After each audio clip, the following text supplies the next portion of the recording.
The 50th session of the Senate in the third regular session of the 19th Congress is hereby called to order. Senator, our Majority Leader, Senator Francis Tol Tolentino, will lead the chamber in prayer. You are recognized, sir, and you may proceed.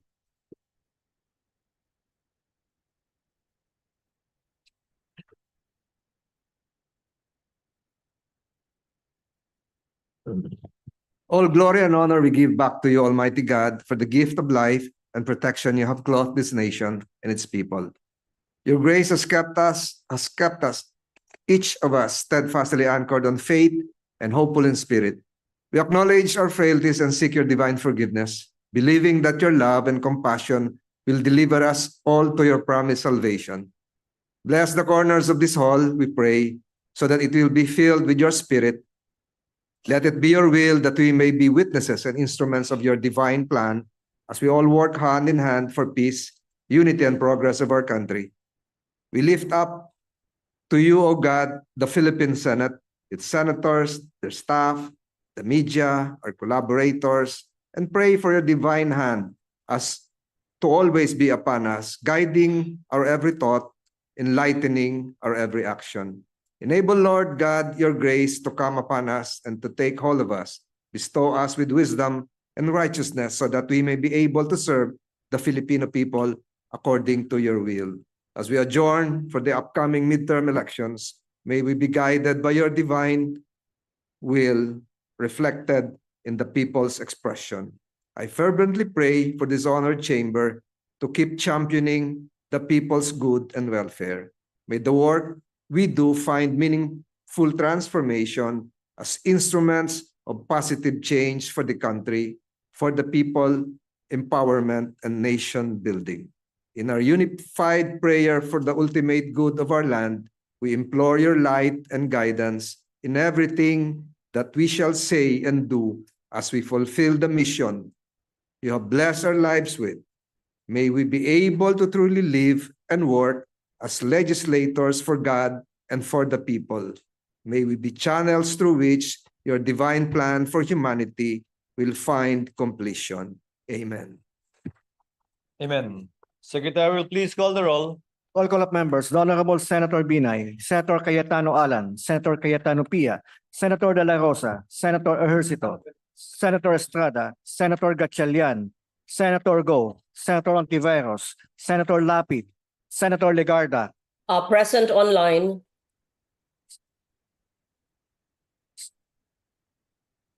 Senator Marcos, Senator Padilla, Senator Pimentel, Senator Poe, Senator Revilla, Senator Tolentino, Senator Tulfo, Senator Villanueva, Senator Villar Cynthia, Senator Villar Mark, Senator Zubiri, the Senate President. Can you turn on the audio of Senator Legarda, please? Who is in technical? We count her presence. With 18 senators physically present, 1 senator virtually present, for a total of 19, Chair declares the presence of a quorum. Majority Leader, make that 20 with Senator Bongo. Mr. President, before we proceed with the business for the day, I'd like to acknowledge several guests of our colleagues. Guests of Senator Alan Peter Cayetano, the local Youth Development Office of Taguig, headed by Attorney Aldrin Sinues, Yuri Kian, Mary Rose Lau, Jerry Nico Wanko, Fernando Nabo, and other guests. Guests of our good friend, Senator Nancy Binay. Senior citizens of Barangay Pinagkaisahan, Makati City. Guests of Senator De La Rosa, Cesar Saloma, President's Court Stenographers Association of the Philippines, Ronalie Almares, Jasmine Diomse, Leonardo Calalang. Guests of the Senate, State Field School Incorporated, Bakor, Cavite, students from Senior High School Department taking up Humanities and Social Sciences. Guests of Senator Jingoy Estrada, Mayor Ronald Apostol of Cabangan, Zambales, and Vice Mayor Attorney Jonathan Bactad of San Antonio, Zambales, together with their councilors. Guests of the Senate, the Legal Network for Truthful Elections, Lente, together with the Citizens Congress Watchdog of Taiwan, headed by Mr. Tung Ru Jeffrey She. Guests of Senator Grace Poe, Dr. Melanie Pescadilla, Provincial Veterinary League of the Philippines, Dr. Mary Grace Bustamante, Veterinary League of the Philippines, Norman Tan of the Department of Agriculture. Guests of Senator Robin Hood Padilla, UP and CPAG, Philippine Society for Public Administration, Association of Public Administration, and DAP Graduate School of Public Administration. We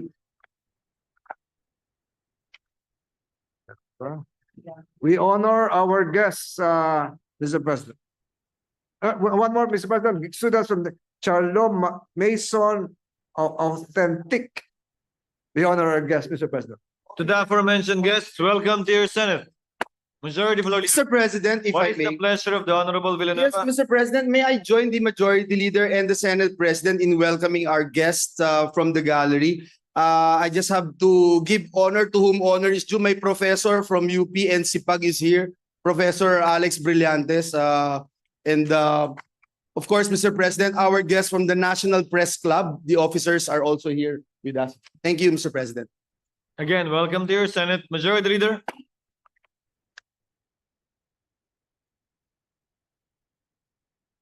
Mr. President, I move that we dispense with the reading of the journal of the 47th session, Tuesday, January 28, 2025, and consider the same as approved. Any objection? Hearing none, motion is approved.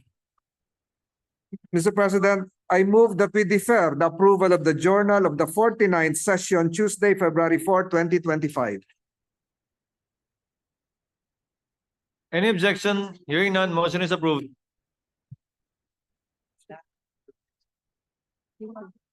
Mr. President, 1 minute suspension, Mr. President. Session is suspended.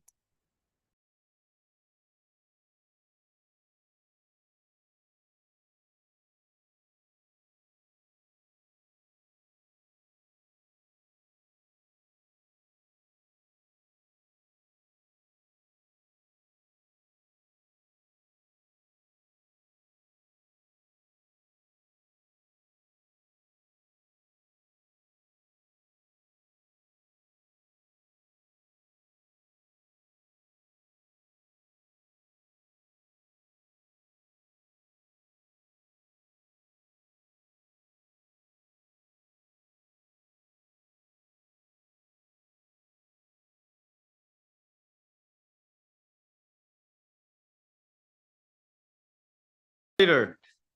Mr. President, considering that Senate Bill number 2699 or the bill on Konektadong Pinoy is a certified measure, I'd like to request the Secretary to read the letter of certification from President Ferdinand Romualdez Marcos Jr.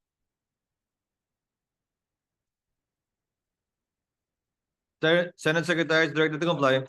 Malacanang Palace, Manila, 27 January 2025. Senator Francis Cheese G. Escudero, Senate President, Senate of the Philippines, Pasay City.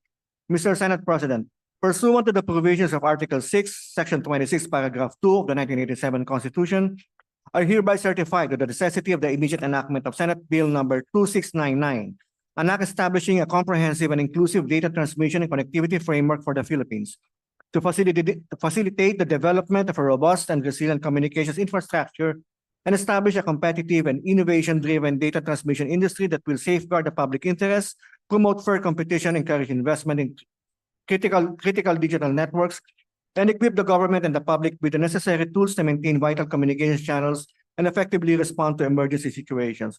Best regards, very truly yours, the President of the Philippines. Majority Leader. Mr. President, before I move to consider on third reading, Senate Bill number 2699, this representation, 6 recognition, just to spread into the records, my intent yesterday for purposes of statutory construction, Mr. President. The gentleman may proceed. Mr. President, yesterday, when I proposed the amendment on line 5 and 4 of page 22, my intent, and let this be placed on the record, is for the students to have a mandatory discount of internet fees, Mr. President. The telcos should be mandated to provide substantial discount to students, college, high schools, all use, and even elementary students using the internet for their studies. Yun lamang po, Mr. President, at yun po ang bahagi ng aking legislative intent as accepted by His Honor Senator Noted Alan and Cayetano. entered into the records. Mr. Majority President, I move to consider on third reading Senate Bill number 2699. I so move, Mr. President. Consideration on third reading of the aforementioned bill is now in order. Senate Secretary is directed to read the title only of the measure and to proceed to roll call vote. An act establishing a comprehensive and inclusive data transmission and connectivity framework for the Philippines. Roll call vote. The Honorable Senator Binay, Senator Cayetano Alan, Senator Cayetano Pia, Senator De La Rosa, Senator Ejercito, Senator Estrada, Senator Gatchalian, Senator Go, Senator Ontiveros, Senator Lapid, Senator Legarda, Senator Marcos, Senator Padilla, Senator Pimentel, Senator Poe, Senator Revilla, Senator Tolentino, Yes. Senator Tulfo, Senator Villanueva, Senator Villar Cynthia, Senator Villar Mark, Senator Zubiri, the Senate President.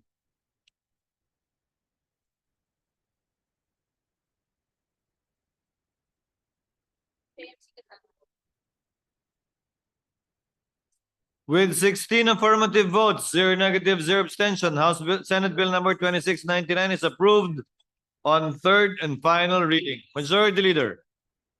Mr. President, the following are seeking the floor to express their explanation of vote. Senators Grace Poe, Gatchalian, and this representation in that order.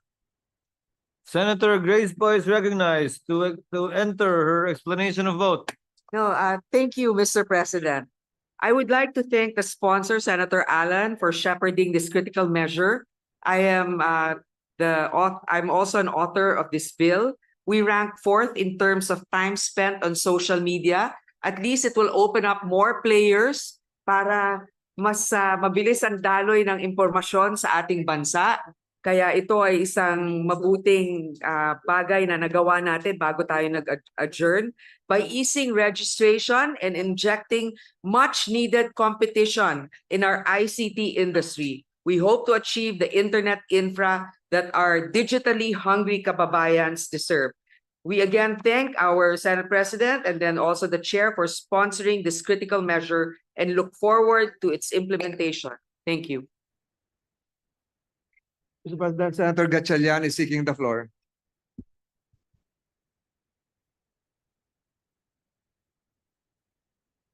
Senator Gatchalian is recognized for his brief explanation of vote. Thank you, Mr. President. Mr. President, distinguished colleagues, I rise today to cast my yes vote for the Konektadong Pinoy. Sa panahon ngayon, ang mahinang internet ay hindi lang abala, kundi sagabal sa pag-unlad.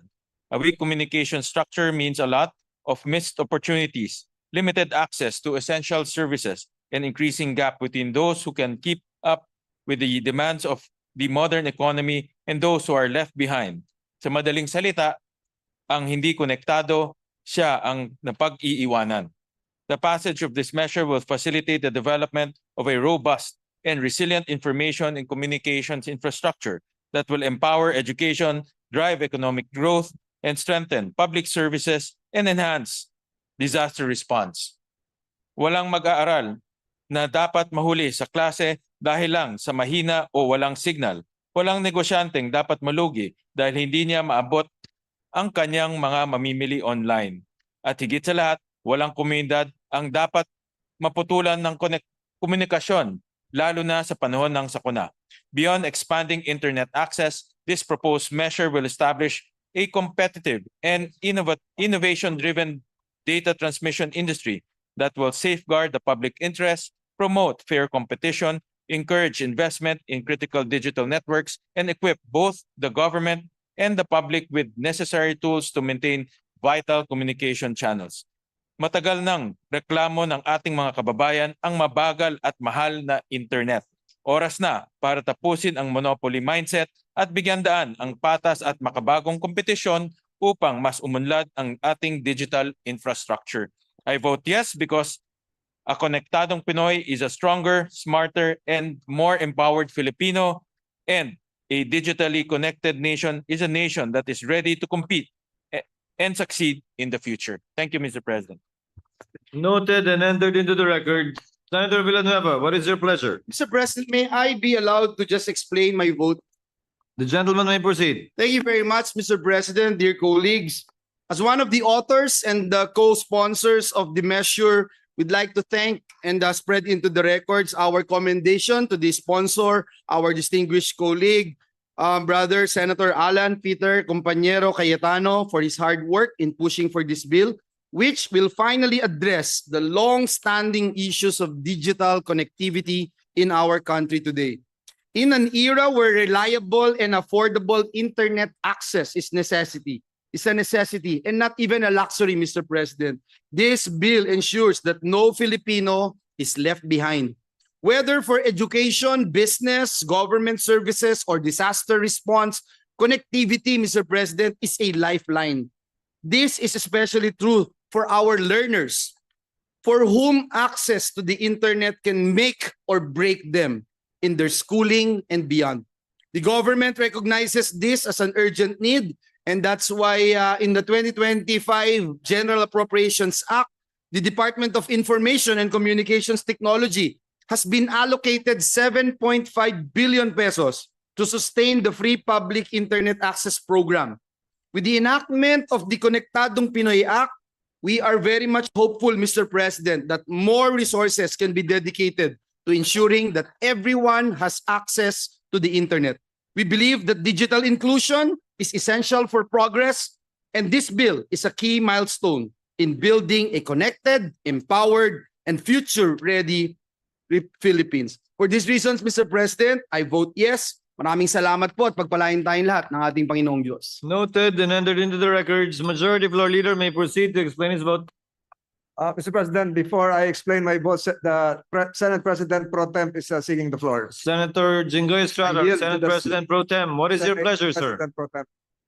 Explanation of vote, The gentleman may proceed. Mr. President. Mr. President, esteemed colleagues, I express my full and unwavering support for Senate Bill number 2699, also known as the Konektadong Pinoy Act. It is with great honor and responsibility that I cast my vote in favor of this landmark legislation, which seeks to bridge the digital divide and ensure that every Filipino has access to fast, reliable, and affordable internet connectivity. In today's rapidly advancing digital age, access to the internet is no longer a luxury, but a necessity.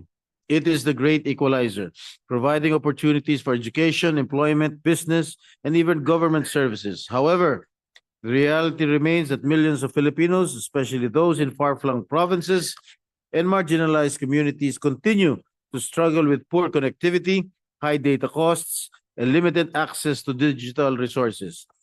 This bill aims to change that reality. The Konektadong Pinoy Act mandates the development of a comprehensive digital infrastructure program that will expand broadband access across the nation. It calls for strategic investments in fiber optic networks, satellite technology, and other means of connectivity to ensure that no Filipino is left behind in the digital revolution. Mr. President, dear colleagues, our vote today is not just a policy decision. It is a promise to our people, a promise that we will do everything in our power to ensure that no Filipino is disconnected from opportunities simply because of where they live.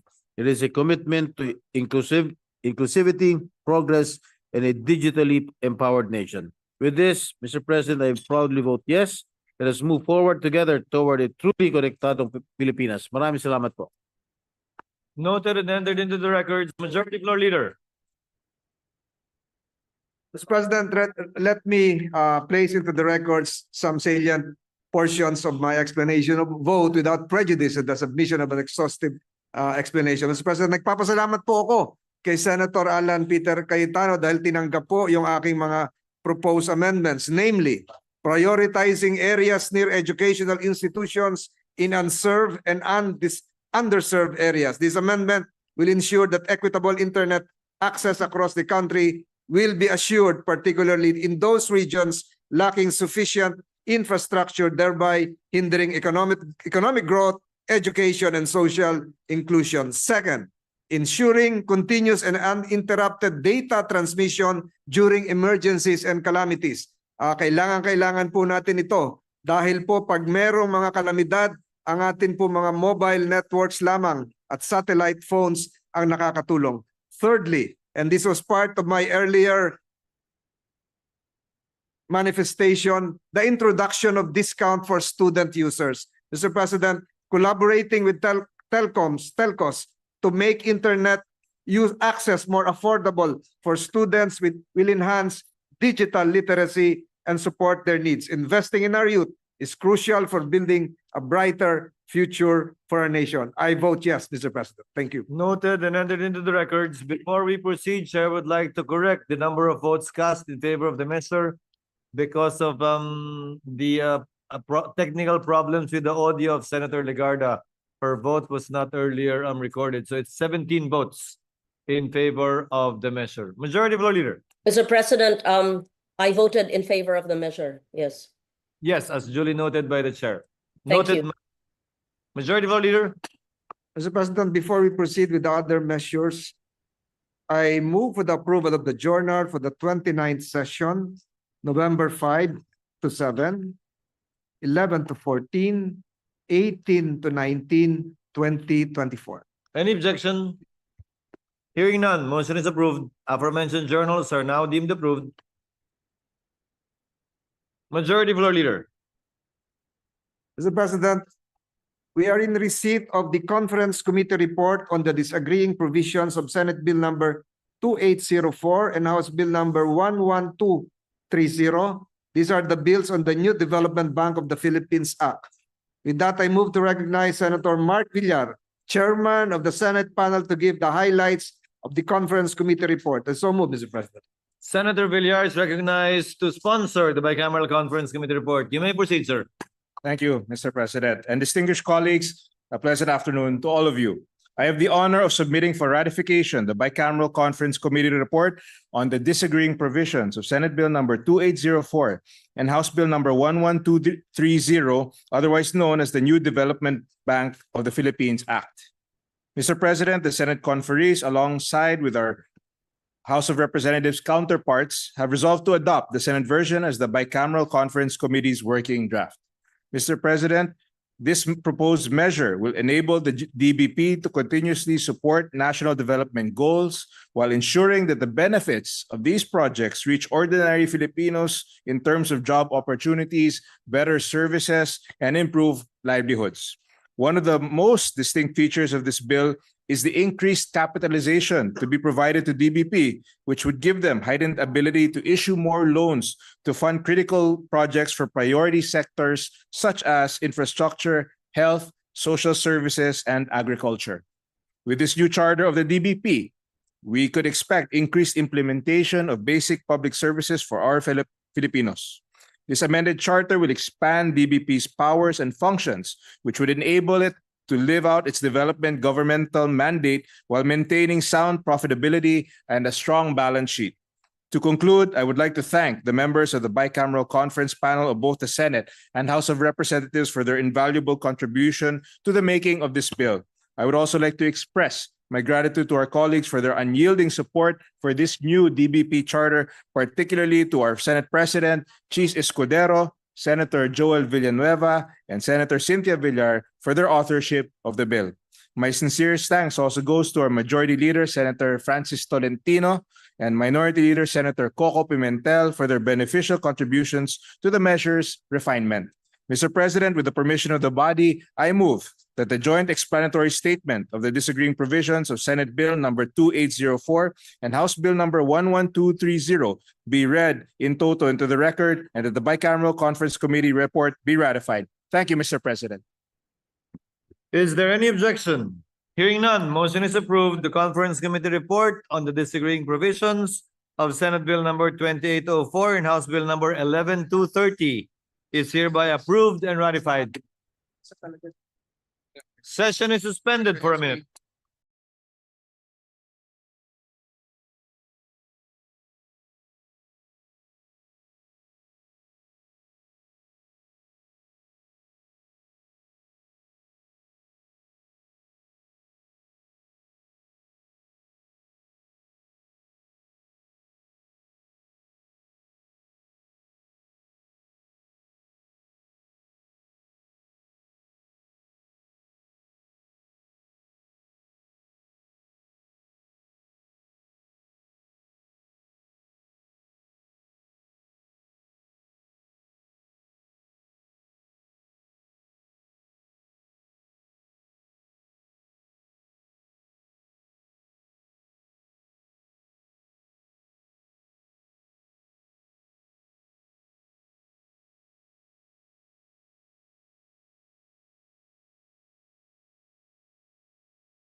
Mr. President, I move that we resume consideration of Senate Bill number 890.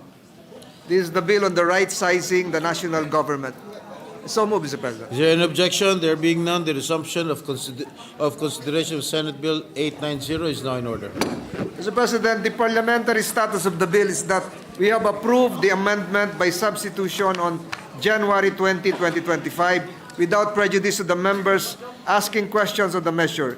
With that, I move to recognize a sponsor, Senate President Francis Chis Escudero, and to propound questions, our good Minority Leader. I move for the recognition, Mr. President. Hearing no objection, motion is approved. Senate President Escudero and the Minority Leader, Senator Coco Pimentel, are both recognized.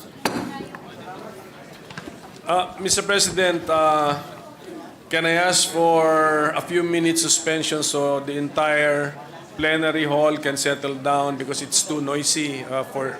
Can we just for simply this ask? representation. Can we just simply ask the presiding officer to kindly order the sergeant at arms to impose order within the plenary and within the chamber? The Sergeant at Arms is directed to impose order. Mr. President, I insist on my minute suspension. I'll approach the sponsor, Mr. President. Session suspended for a minute.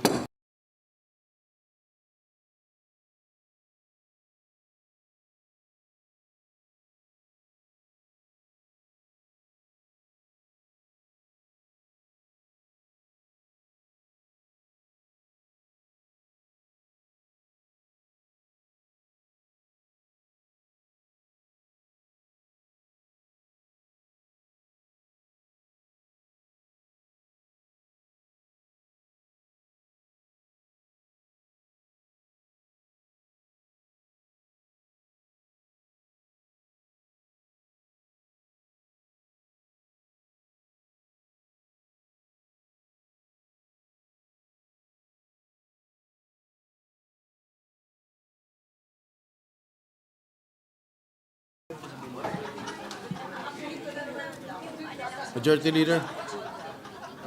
Mr. President, I reiterate my previous motion. Can we Restore order in the restore plenary. order Mr. in the gallery?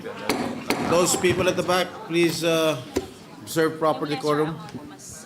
Lesser years. Mas malaki. Mr. President, the Senate President, the sponsor of the measure, and to interpolate would be Senator Joel Villanueva, Mr. President, for the right sizing bill. All right, the Senate President and Senator Joel Villanueva are both recognized. Please proceed. Thank you very much, Mr. President, Majority Leader. Before I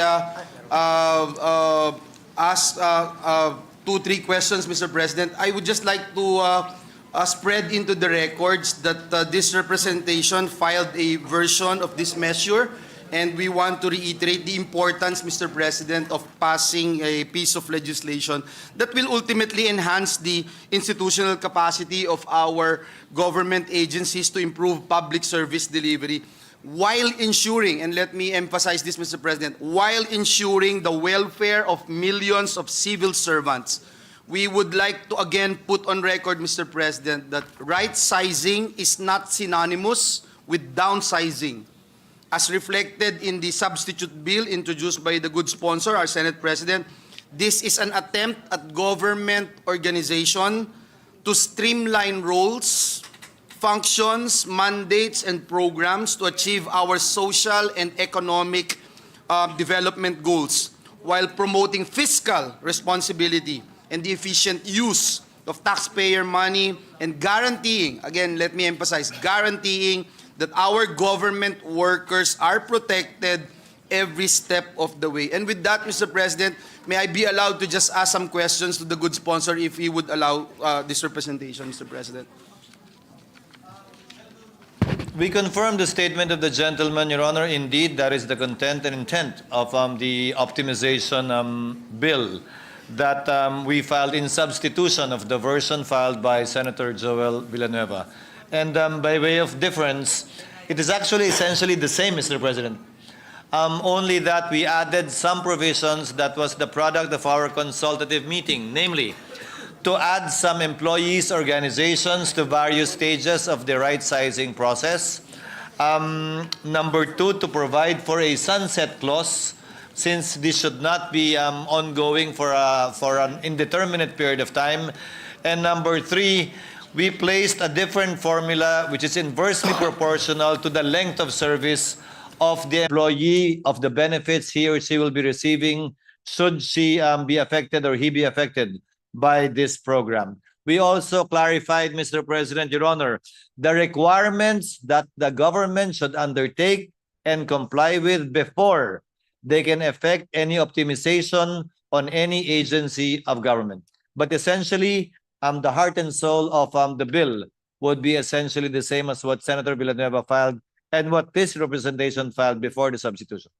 Thank you very much, Mr. President. I'd like to make sure and spread into the records because just by listening to the statements given to us by our good sponsor, I am actually seeing most, if not all, of these items and provisions that he is mentioning as part of the bill that this representation filed, which is Senate Bill number 1474 and Senate Bill number 2502. I was about to ask, Mr. President, the difference because considering that what we are deliberating upon right now here in the plenary is Senate Bill number 890, authored by the Senate President. I also remember and would like to state for the record that during the consultative meeting held last January 7, the Senate President stated that the bill that we filed, Senate Bill number 2502, will be used as the basis of the amendment by substitution. So we again would like to spread into the records our sincerest thanks and gratitude to our Senate President for considering the measures, the bills that this representation filed, Mr. President. Thank you. Mr. President, on my second question, Mr. President, may we know how does this bill differ from previous right-sizing efforts, Mr. President? May we know what components of right-sizing or optimization are included in this measure that are not found in the reorganizational reforms of previous administrations, Mr. President? Not only the organizational reforms, Mr. President, but even the very provisions of the Administrative Code of 1987, which actually authorizes the President to either abolish, merge, or create offices. The main distinction, Mr. President, is that none of those laws actually outlined the requirements for being looked for by most of our colleagues. For example, a study. No such law previously passed nor a provision of the Administrative Code required a specific study to be had before any optimization can be done on any agency. Number two, consultation and consultative requirements were also never provided for. Perhaps, Mr. President, these are the top two reasons why right sizing and or optimization was never or not as successful before as it should be, hopefully, under this piece of legislation. Thank you, Mr. President. And I'm glad and appreciate this measure under this committee report on optimizing the executive branch will be created to oversee the implementation of the government optimization program. It says here, among others, it shall conduct studies on the mandates, functions, programs, projects, operation structure, and manpower complement of the covered government agencies and instrumentalities. It shall also develop and prepare the optimized organization structure of agencies concerned. So I just want to put that on record that I'm glad that it's part of it. Mr. President, lastly, Mr. President, several government workers are understandably worried. And as chairperson of the Senate Committee on Labor, we have been talking to some of the labor groups, and some of them are worried that this might probably result in thousands of civil servants losing their jobs, etc. At ito rin po yung pinakamahalaga para sa atin, no, bilang representative ng ating mga kababayan, ng mga manggagawa natin, yung pong masiguro na mapoprotektahan natin sila, mapoprotektahan yung kabuhayan ng ating mga kawani ng pamahalaan. May we know, Mr. President, how many workers are estimated to be affected by government optimization program? Matatanggalan po ba talaga sila ng trabaho? What safeguards are in place under the measure that would ensure the protection of their welfare, Mr. President? 400,000 civil servants yung Kagalang-galang na Pangulo at sa kinatawan mula sa Bulacan, Senador mula sa Bulacan. Tulad ng sinabi niya kanina, ang ibig sabihin ng right sizing, optimization ay hindi lamang pagbabawas o pagtatanggal ng mga empleyado sa gobyerno. Kabilang ng optimization ang paglikha ng mga bagong pwesto na mas angkop, bagay at kinakailangan ng panahon at ng serbisyong dapat binibigay ng pamahalaan sa ating mga kababayan.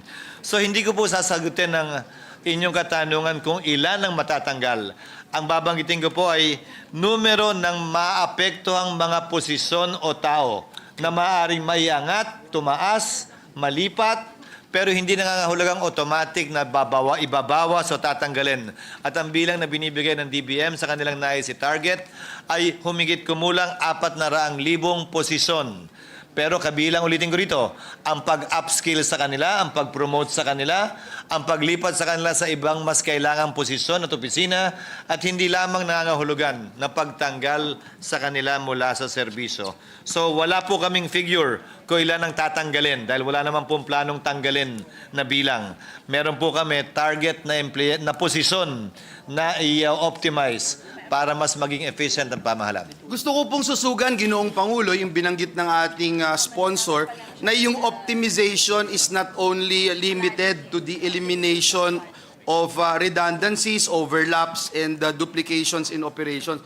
But I think it is important to note that it entails the possible creation of an agency or a unit or a position which is deemed necessary for the agency or the department's operations or performance po ng mga essential functions. Nakita ko po dito sa Section 13 ng panukalang batas, nagpo-provide po ng retirement benefits and separation incentives for personnel who may be affected by the optimization program. Gusto lamang po natin, Mr. President, na siguruhin na kung meron man po na may mag-apply ng retirement o separation from the agencies, meron pong incentives na makukuha at mapoprotektahan ang ating mga manggagawa. Yun po ba ay nakasaad dito po sa panukalang batas na ito? Opo, at yun din ang pinagkaiba nito sa ibang panukalang batas o batas kaugnay ng right sizing dahil wala po ito sa Revised Administrative Code of 1987. At tiniyak po natin na yung mas maikling panahon sa pamahalaan na posibleng mas bata ay makakatanggap ng mas malaking benepisyo kumpara sa mas matagal na may mas malaking benepisyo ng matatanggap mula sa GSIS para mas maging patas, parehas at makatarungan tayo kung sakasakali sa mga empleyadong maapektuhan nitong mga pagbabagong ito sa organisasyon ng pamahalaan. Ginoong Pangulo, may EO number 366 na kung saan po meron pong 974 affected employees noon ay na-transfer by the Civil Service Commission to a recipient agencies which needed additional personnel. May mga ganito po bang mekanismo rin na maaaring ipatupad ng panukalang ito na kung sakaling hindi na sila pakikinabangan ng isang ahensya or may overlapping na yung function na pwede silang ilipat sa ibang ahensya ng ating pamahalaan? Opo, kabilang po sa may pwedeng magawa ay yung tinatawag nating transfer at maliban po dyan, ito rin ang isang unique feature ng panukalang batas, ay meron din po tayong tinatawag na programa para sa upskilling. Para ika nga mabigyan sila ng kinakailangang kaalaman o hindi man talento para magampanan ng ibang tungkulin na maaaring kailangan ng pamahalaan na pwede pa rin nilang punuan bagaman hindi nila kasalukuyang ginagawa. Maraming salamat, Ginoong Pangulo, at siguro yung huling katanungan ko, just for the record, ay sapagkat ang panukalang batas nito napakahalaga, Mr. President, dahil kagaya, for example, Mr. President, nung EO number 366, ang gobyerno po nag-generate ng 4.247 billion pesos in personal services, savings, and paid 5 billion in incentives and terminal leave benefits to personnel who opted to retire or be separated from the service. So, Ginoong Pangulo, yung huling katanungan ko lang po, para lang po ma-spread natin sa records, meron po bang pag-aaral ang Department of Budget and Management na in place or iniisip o kahit estimate na kung saan magkano yung matitipid ng ating gobyerno, magkano yung inaalat nila kung sakaling magkaroon ng retirement benefits and separation incentives under the bill. Nang sa ganun po, malinaw na maipakita natin sa taong bayan na ito ang way to go. And I believe that, Mr. President, because at the end of the day, yung mga overlapping functions, ating budget deliberations dito sa Senado, ang dami natin nakikita na may mga ahensya na ng pamahalaan. Hindi na ho ako magpapaligoy-ligoy pa. Yung optical media board, ano pa ba gagawin natin sa optical media board? Things like that, no? And I can cite several agencies and bureaus in the government na I think we really need to act upon, Mr. President. Mr. President, Your Honor, given that it's not only, as I stated earlier, abolition or retrenchment or retirement of workers, we have several options. The amount estimated in the cost-benefit analysis of the DBM would be, they just gave ranges, Mr. President. Yes. 3% of the estimated number of affected personnel that they are trying to focus on, it's a 1.28 billion annual savings. If it reaches a high of 7% of the focused positions, it will be 2.69 billion in savings. But if you multiply that, Mr. President, by the long-term benefits of the measure, although the amounts may seem small, it will redound to a larger figure. Thank you very much, Mr. President. Again, almost 4 billion a year. Yes, that is correct. Masasave ng ating pamahalaan. Kaya po tayo ay naniniwala sa panukalang batas na ito at nakita natin, Ginoong Pangulo, may mga mekanismo para protektahan ang ating mga kababayan, maging ang ating mga manggagawa o kawani ng ating pamahalaan. I'd like to take this opportunity to thank our distinguished sponsor, our Senate President, for taking the cudgels in sponsoring this very important piece of legislation. And let me spread into the records that this representation fully supports this measure. Maraming salamat, Ginoong Pangulo, at pagpalain tayong lahat ng ating Panginoong Diyos. Thank you, Mr. President. Thank you, Mr. President, to our distinguished gentleman from the distinguished gentleman from Bulacan for his inputs. Thank you, Senator Villanueva, Majority Leader. Mr. President, the minority leader is seeking the floor. I The move that he be Minority Leader, recognized. Senator Coco Pimentel. The next Congressman of the City of Marikina is recognized. Thank you, Mr. President. who will give the nickname of Nostradamus too. Thank you. With the permission of our Senate President, who is the sponsor and author, also the author of this measure on right sizing. But actually, Mr. President, from the interpellation of Senator Villanueva,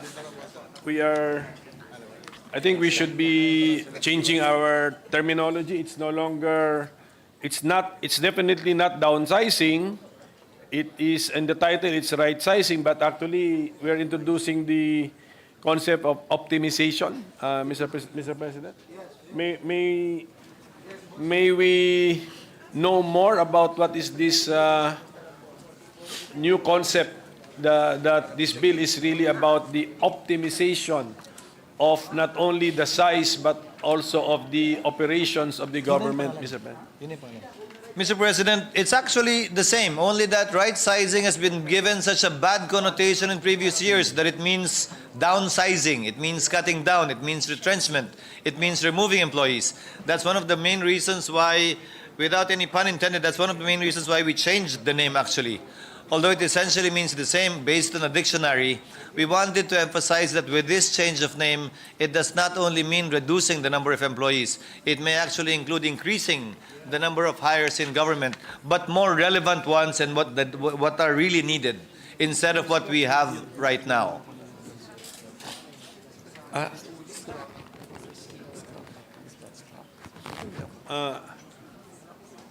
This is a substitute bill already. So, did the original bill contain the word optimization? Yes. So, nandun na siya. Yes. From the very start. Okay. So, from the very start, that has been. So, what, that's why I'm asking this, because what is the problem that we are trying to address with this measure, Mr. President? Several, Mr. President. To name a few, number one, everybody has been looking for a study, but it was not actually, and has never actually been required. But it is indeed required, as we have all heard as we have all heard from our colleagues. So, among others, Mr. President, this bill seeks to require such a study before optimizing any agency of government.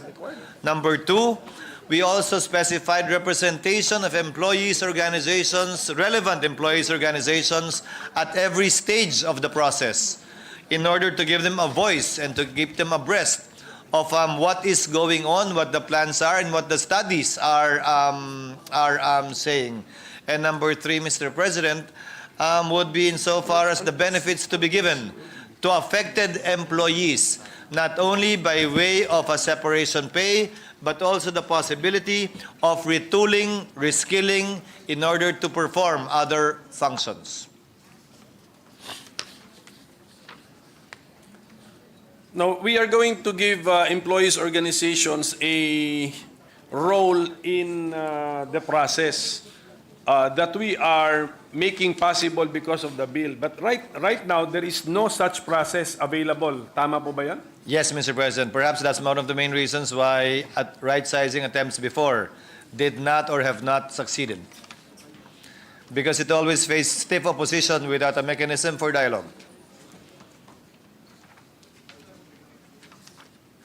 And we are creating a committee on optimizing the executive branch because our bill, itong panukalang batas, only specifically covers the executive branch but not the whole of the executive branch because yung mga GOCCs under the GCG are not covered by this measure. Tama po ba yan? Yes, Mr. President, Your Honor, because under the GCG law, they are authorized already to optimize the government-owned and controlled corporations. And in fact, we can give you the list of the GOCCs that they have already optimized the staffing pattern and organizational structure of the total number of GOCCs. Mga ilan po yun? Out of the 119 GOCCs, the number of reorganized GOCCs are 36. Number of GOCCs with planning actions would be 25. Yung wala pa pong ginagalaw out of the 119, wala pa pong nangyayari ay 29. We can give you the document, Mr. President. Doon po sa 36 po ba yon yung reorganized already by the GCG? Yes, Mr. President. Your So, Honor. meron po bang pag-aaral? Ano po ang naging benepisyo? Let's see, nakatipid ba? Kumonti ba ang empleyado? Naging mas mabilis ba ang transaction time with the GOCCs? Tumaas ba ang kanilang income or dividend remittance sa Treasury? Well, according to GCG evaluation of the GOCCs, Mr. President, there is no hard and fast rule na dumami o kumonte. May dumami, may kumonte, but whether dumami o kumonte, mas naging efficient daw yung GOCC based on the parameters, evaluation parameters that the GCG is using for GOCCs. Tumaas ang mga score, bale? Tumaas yung score, pero wala pong rule na tumaas pero kumonte, tumaas pero dumami. It varies, Mr. President. Apo, apo. So, thank you. So, ilan po itong GOCCs na hindi napasa ilalim sa GCG? Ilan pa ba yan? 15 GOCCs, Mr. President, Your Honor, which are under DBM. To name a few. Would you want an idea? Yes, pero bakit kaya? Bakit din na lang natin sila kaya linagay sa GCG from the very start? By charter of the GCG, they are not included, Mr. President, Your Honor. Why did we make that conscious policy decision that when we wrote the law of the GCG, we excluded around 15 GOCCs from its jurisdiction? Based on the GCG charter, Mr. President, they do not perform any commercial functions. These are export zones. For example, Bataan, Apeco, Lung Center, Kidney Center, Phil Rice, Fibidec, Subic Bay, Metropolitan Authority, Zamboanga City Special Economic Zone. These were specifically excluded in the GCG charter.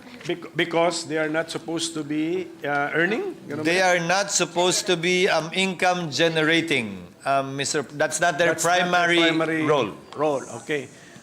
Pero as far as optimization is concerned, can GCG be the one in charge of the optimization of these 15 GOCCs? Under this bill, Mr. President, it's under, it would be under this bill, Mr. President, not under the GCG.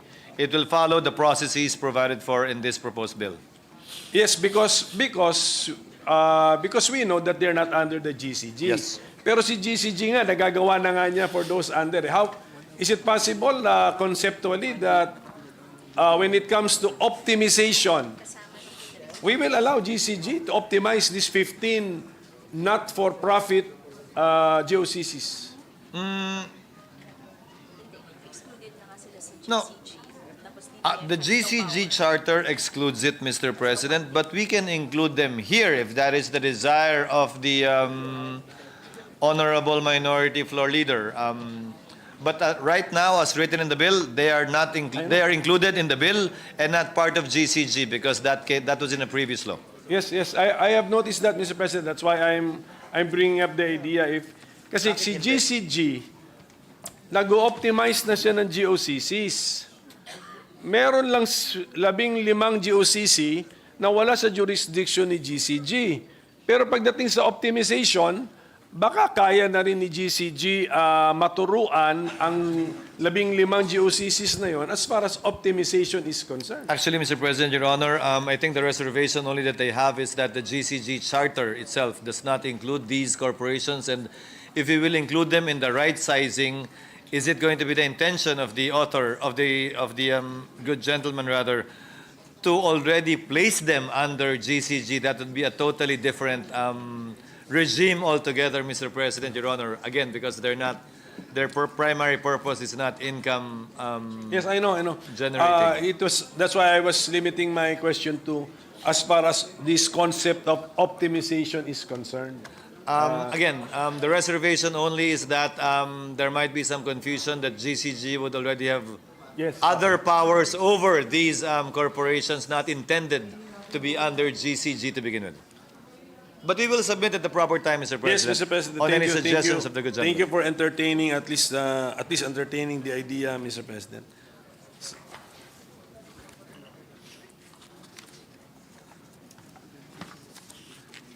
Ito pong ating panukala ay nauna naman doon sa Department of Government Efficiency, no? Ni President Trump, no? Nauna pong final ito, pero wala naman pong batas yun. Imbe-imbento lang yata yun, Mr. President, Your Honor. I don't think there's a... Pero ganun din ata, isa rin ata yun nasa gusto natin ma-achieve, no? Government efficiency, Mr. President. Yes, Mr. President, Your Honor, in order to be able to make government more efficient and more cost-effective.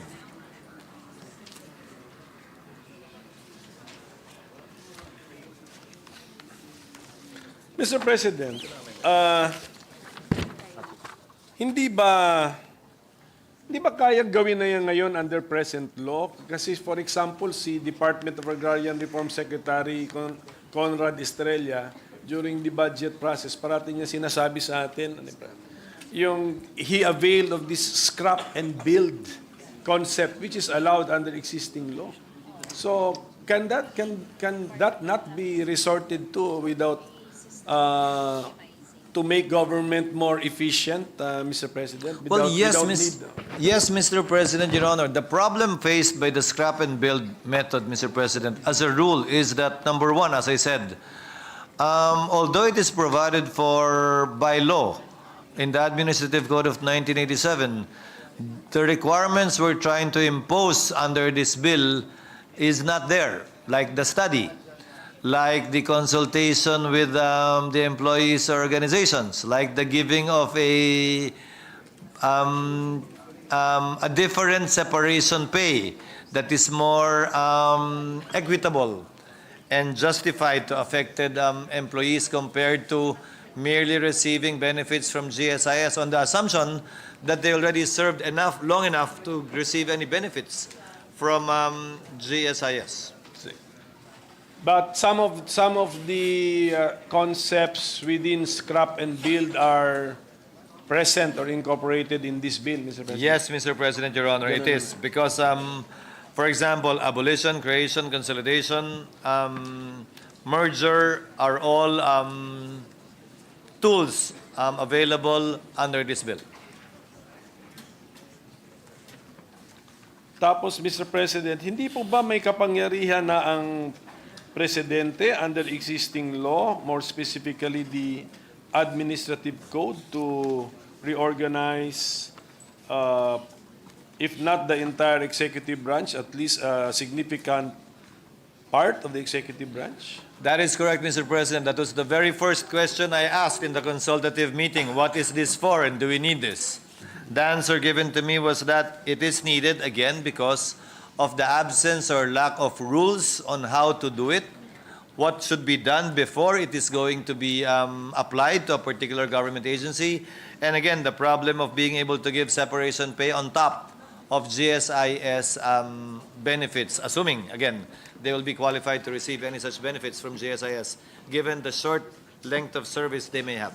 Cannot those concerns be addressed by the President or the Office of the President through the issuances of EOs, AOs, memorandum circulars to fill in the details, Mr. President? According to DBM, Mr. President, it is best placed in the law rather than by mere administrative or executive issuances by the President because of the questions that might be raised about its constitutionality, especially with respect to the disbursement of funds.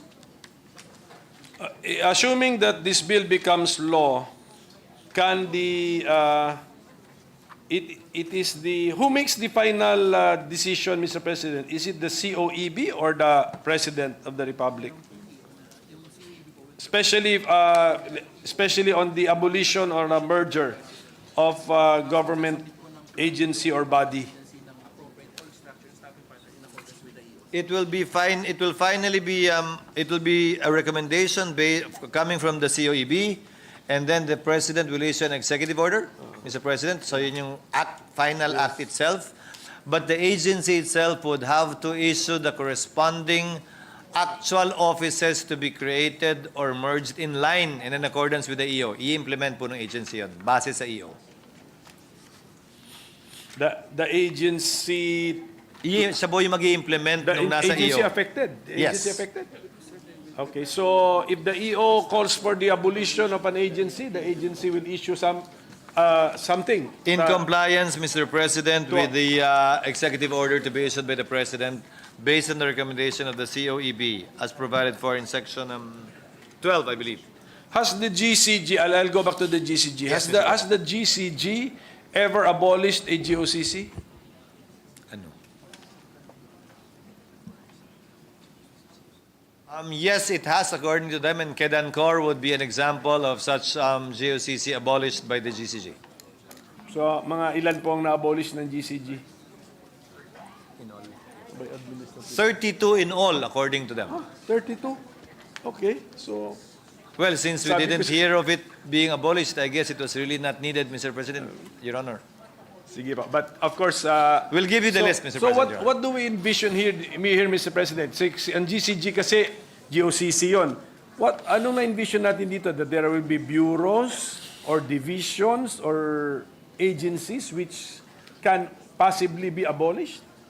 Not necessarily abolished, Mr. President, Your Honor, but more, that's why ARTA is playing an important role in the COEB, Mr. President. Because this should be done hand in hand with ARTA. Ano ba talaga yung kailangan? Baka naman may mga proseso hindi na kailangan o dapat alisin. Hindi na kailangan yung opisina yun. Pero yung kapangyarihan mag-issue ng license, pwede pa rin at kailangan pa rin. Baka naman may kailangan ibang opisina, kaugnay ng IT halimbawa na kailangan i-create, kaugnay sa pag-deliver ng digital services dun sa ahensyang yun. Again, these questions would best be answered by the COEB and on the study that is being required to be conducted before the optimization can be done on any agency. When the optimization action requires the creation of positions, hindi po ba under present law, DBM must authorize the creation of the position? So, under this bill ba, babaguhin natin yung procedure na yon? Mr. President, it would still require DBM. In fact, DBM is part of the COEB as well. So once the COEB recommends that to the President, the creation of certain positions would carry with it already, Mr. President, the authority of the DBM as provided for in section 12 and 13 of the proposed bill. Halimbawa ngayon, Mr. President, ngayon may ginagawa po tayo sa Senado na ipepresenta ko sa management at rank and file na hindi naman talaga optimization pero pagsasaayos ng mga posisyon. Dahil kung mapapansin ninyo, kada department sa Senado, minsan iba yung highest ranking salaried personnel sa department, sa bureau, sa office at sa division. Ang pinakamata sa isa hanggang LSO 3 lang, yung isa LSO 5. So magiging lateral na yung promotion niya dahil wala siyang kasunod. Kailangan pa ng permiso sa civil service dahil lalampas ng dalawa yung hahakbangan niya. So our experience with the help of NCPAG, UP NCPAG, Mr. President, Your Honor, is we actually ended up creating more positions than abolishing positions, especially given the fact that we will be transferring to our new building which carries with it more responsibilities as well. Dahil hindi na tayo lessee, possible lessor pa tayo. At mas marami na tayong kailangan gawing trabaho. So, it doesn't follow. There shouldn't be any concerns really na automatic optimization, right-sizing, may tatanggalin.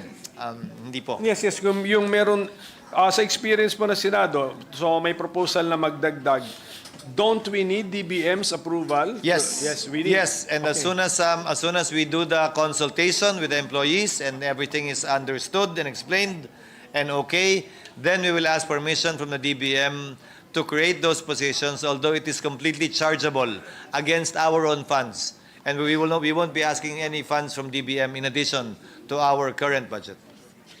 So that the permanent position is created. Yes, Tama? Mr. President. That's the Yes, Pero Mr. President. pag naging batas na po ito, kasi ang legislature ata dito, ini-encourage din na i-adapt din yung optimization. Yes. Pag maging batas na po ito, mawawala ba yung step na yon that the DBM will approve the request for additional positions? Only for those covered agencies, Mr. President, Your Honor. But for agencies that are not covered, like the Senate, it would still require Tuloy. DBM. Okay, kaya nga, so approval. pagdating doon sa covered, sa executive branch plus the more or less 15 GOCCs, mawawala yung step na yon? Yes, mawawala po yun. Kasi bahagi naman na yung DBM dun sa COEB na dininig ito, kinonsidera ito, kasama siya sa pagdebate at botohan at pagrekomenda sa Pangulo kung anong ilalagay dun sa executive order ng mga bagong posisyon na ililika. So pwedeng yung DBM secretary or representative sa COEB ay bumoto against the proposal but was outvoted. That is possible, Mr. President, Your Honor. But at the end of the day, Mr. President, the executive should always get its act together. They can arrive at it via the simple order by the highest officer, by a vote, but at the end of the day, they should only have one position as the executive branch. And this bill makes that arrangement already mandatory. Yes, Mr. President. Or binding, Mr. President. Okay. Yes, Mr. So President. siguro, Mr. President, one last question na lang. Can the President, through the procedure here in our bill, abolish an agency created by law? Yes, Mr. President, because even under the authority given to the President by the Administrative Code of 1987, he can do that, Mr. President. And it has been done. I'll just get an example, Mr. President. Because I looked at the Administrative Code, Mr. President, I did not get that impression that the President can abolish an agency created by law. Under EO 366, Mr. President, according to our resource person, they were only able to do the activation because that was the only thing authorized under EO 366. May we get the date of that EO, Mr. President? Baka 2004, Mr. President. Your Honor. 2004? Under President Jimmy. So is it the input from our sponsor that under that EO, an agency created by law was abolished? I stand corrected, Mr. President, Your Honor. An agency created by law cannot be abolished. It can only be deactivated Okay. by executive fiat. A law is still necessary to abolish a government agency created by law. So the example cited earlier by Senator Villanueva, yung Optical Media Board, the executive can deactivate it, but only an act of Congress can abolish it because it was an act of Congress that created it to begin with. What would be the practical effect of deactivation? Stop ang sweldo nila? Hindi po. Yung Ililipat sila? affected employees will be transferred to other agencies. So, optimization na rin yun. Yeah, so at present, we can actually optimize by deactivation, Mr. President. Tama? An example, according to them, Mr. President, is the EIIB. Then, panahon ni dating Pangulong Estrada, dineactivate lang din po kasi wala pa ring batas na napapasa para i-abolition. Yung mga empleyado po nila nilipat sa ibang ahensya ng pamahalaan, DOF, BIR, at BOC. So, it can be done and it has been done. It has been done, Mr. Yes. President. So, siguro mag-house cleaning din tayo. Hanapin natin yung mga ahensyang ganyan at let's pass the law so that formally we are ano tawag mo doon? Putting the period to that unfinished sentence, Mr. President. That is correct, Mr. President, Your Honor. That is part of the mandate of the COEB to give the recommendations also to Congress kung ano na ba talaga yung WANA. Pero Mr. President, medyo hindi naman dapat pala masyadong katakutan ito dahil may sunset. Yes, Mr. President. I insisted on a sunset clause. This cannot go on forever, Mr. President. And that was accepted by the DBM. So, ibig sabihin nito, I mean, it's an experiment eh. Kung it's time limited naman, so after... Congress can decide to extend it, but let the future Congress decide on that. For the meantime, we gave it a sunset clause. Ilang years po yun? 5 years, Mr. President, Your Honor. Okay. So yes, with that, Mr. President, mukhang sa una kasi natakot ako na baka maabuso or may ma-abolish nga na created by law, pero hindi naman pala mangyayari at saka meron tayong sunset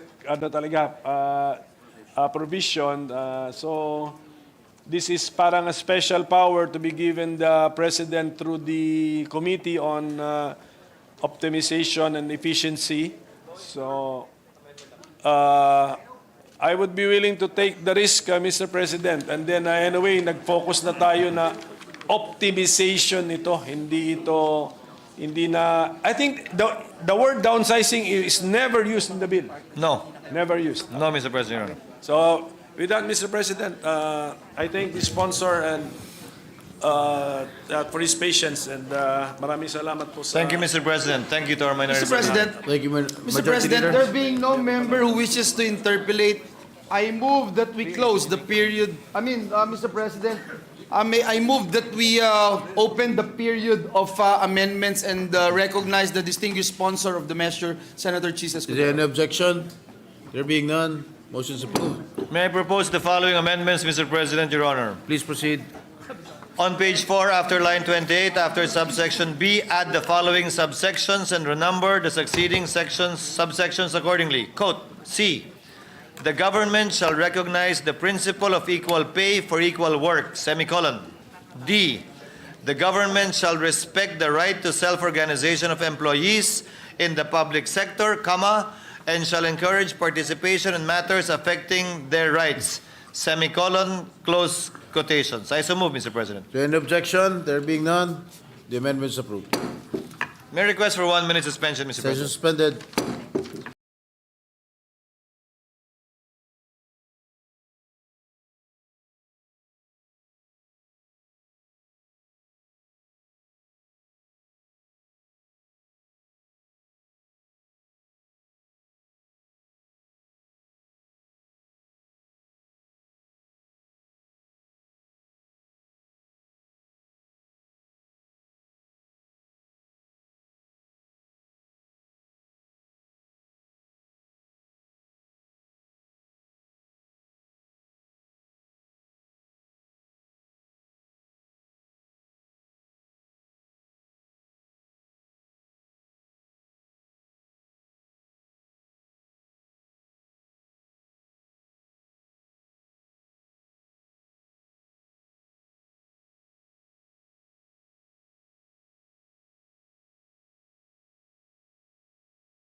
juncture, I move that we close the period of amendments. So move, Mr. President. Is there any objection? There being none, the motion is approved.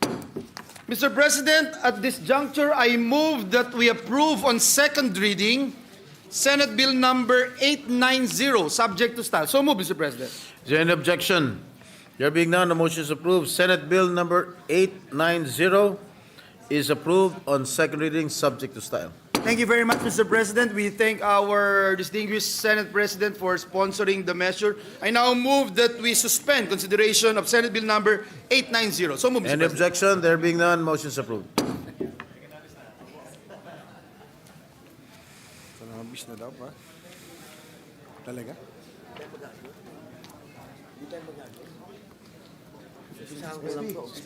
Majority Leader.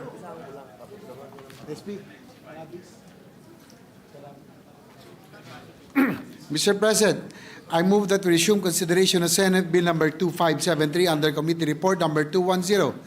This is the bill on the Cannabis Medicalization Act of the Philippines. So move, Mr. President. Is there an objection?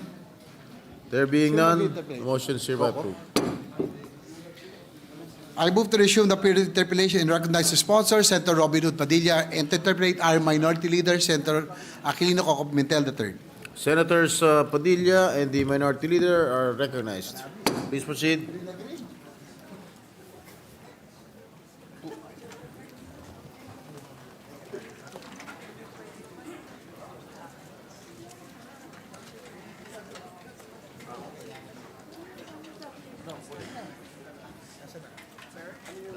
Ito, yung may mga proposed questions na po, sir. Yes, Dami yung mga naisip. Thank you, Mr. President. With, ano ba to? Continuation? Continuation kasi So, tanong natin, sir, yung sa PIP. I think I have already conducted my initial interpellation on this measure maybe a couple of years ago. Tama ba? months ago. Okay, so this is just a continuation, Mr. President. Okay, klaruhin po natin. This is itong ating panukala, papayagan natin ang medical use of cannabis and extracts, cannabis extracts. Yun pa. Opo, opo. Hindi po natin papayagan ang recreational. Hindi po. Opo, Opo. sige po. Tayo po ay kontrang-kontra po sa recreational. Correct po. Ngayon, yung mga medical use ng cannabis ay per scientific study, ano-ano po ang possible medical use of cannabis? Opo. Dalawang klase po kasi, ano? Gusto ko pong maging malinaw po sa ating mga kababayan na ang cannabis po ay meron po itong dalawang masasabi po natin laman. Opo, ito po yung tinatawag natin na CBD at yung THC. Ito po. Yung CBD, marami po itong pinagagamitan. Halos sa lahat po. Basta meron kang tinatawag na pagmamaga sa katawan mo. Maging ito ay sa loob ng katawan mo o sa labas ng katawan mo, ito po ang masasabi nating gamot. Pwede mo itong ipahid, pwede mo itong ipatak. Lahat po ng maga sa katawan mo, yun po ang kanyang pwedeng pagalingin. Ano? Yun naman pong THC, ito po yung tinatawag natin na wonder.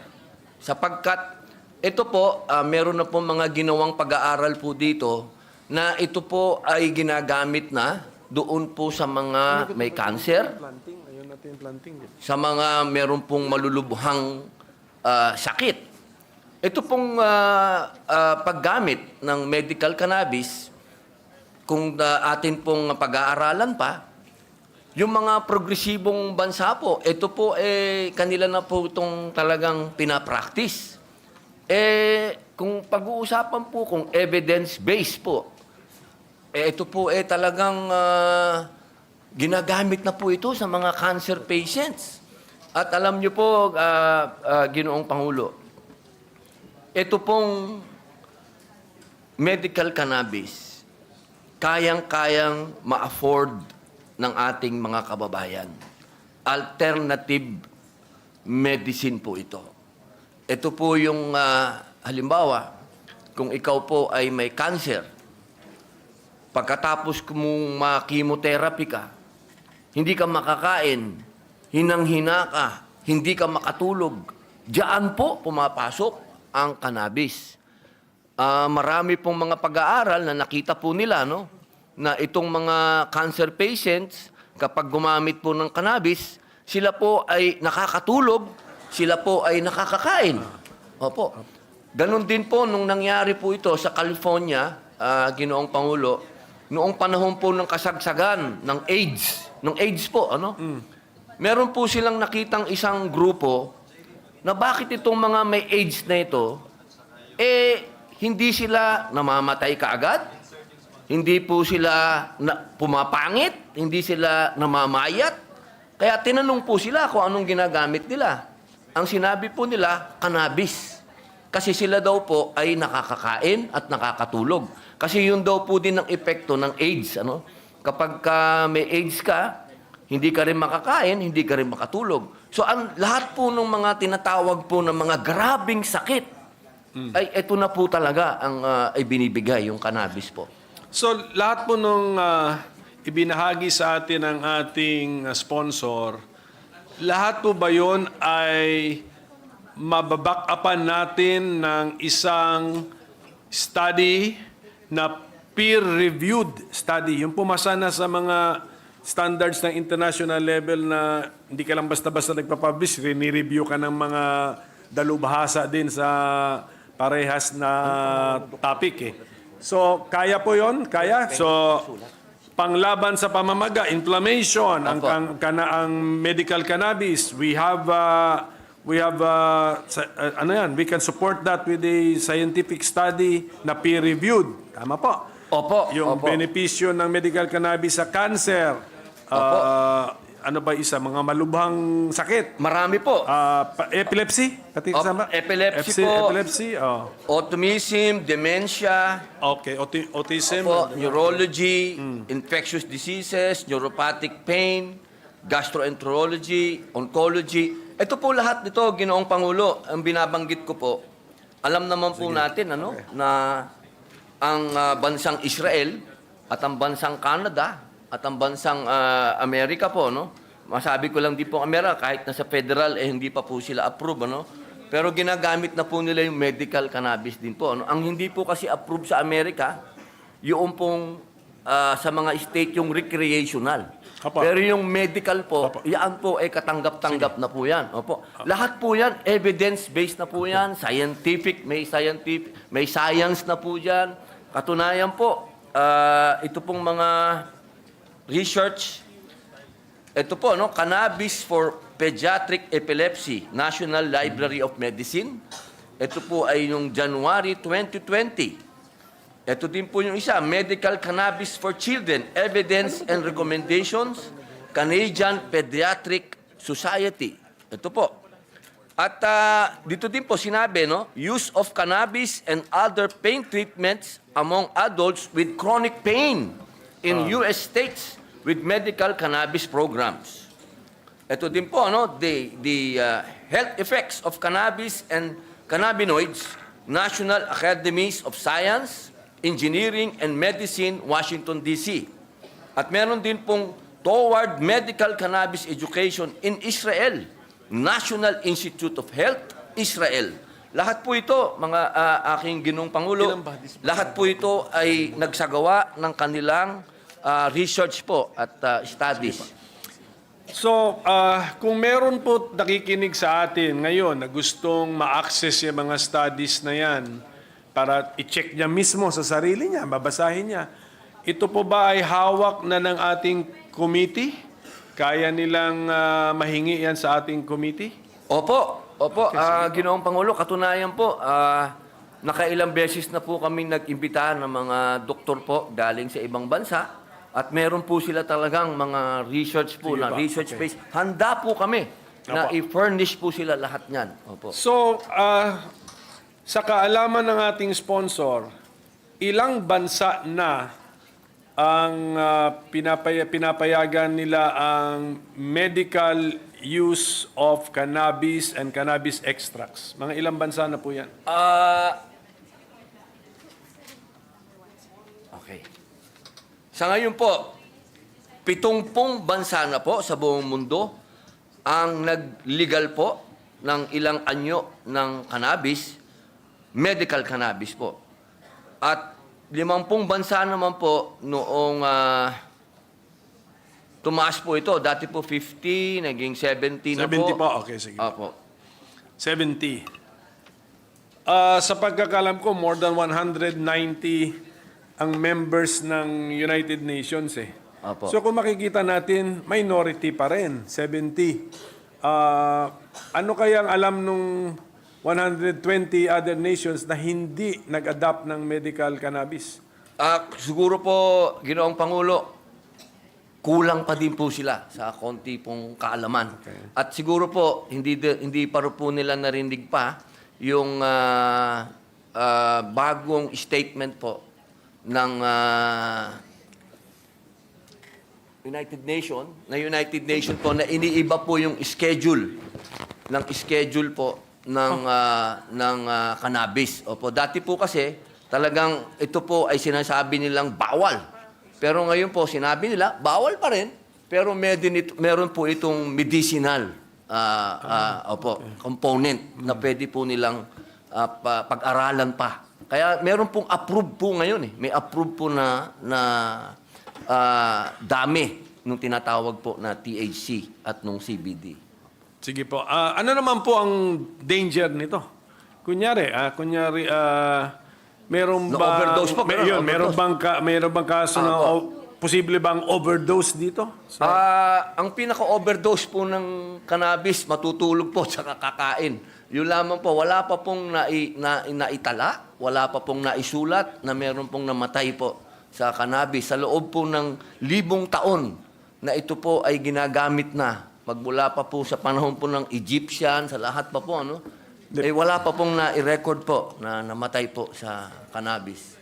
Pero meron po ako napanood na medyo parang documentary din siya na accidentally yung anak na babae, dalagita pa, kumain ng parang candy, gummy candies, pero may cannabis pala. Sa US ito. At siyempre, tirinato niyang candy yun. So, naparami ang kain niya. Kinailangan siyang itakbo sa hospital eh. So, I think the overdose is more than just getting sleepy and having a good appetite.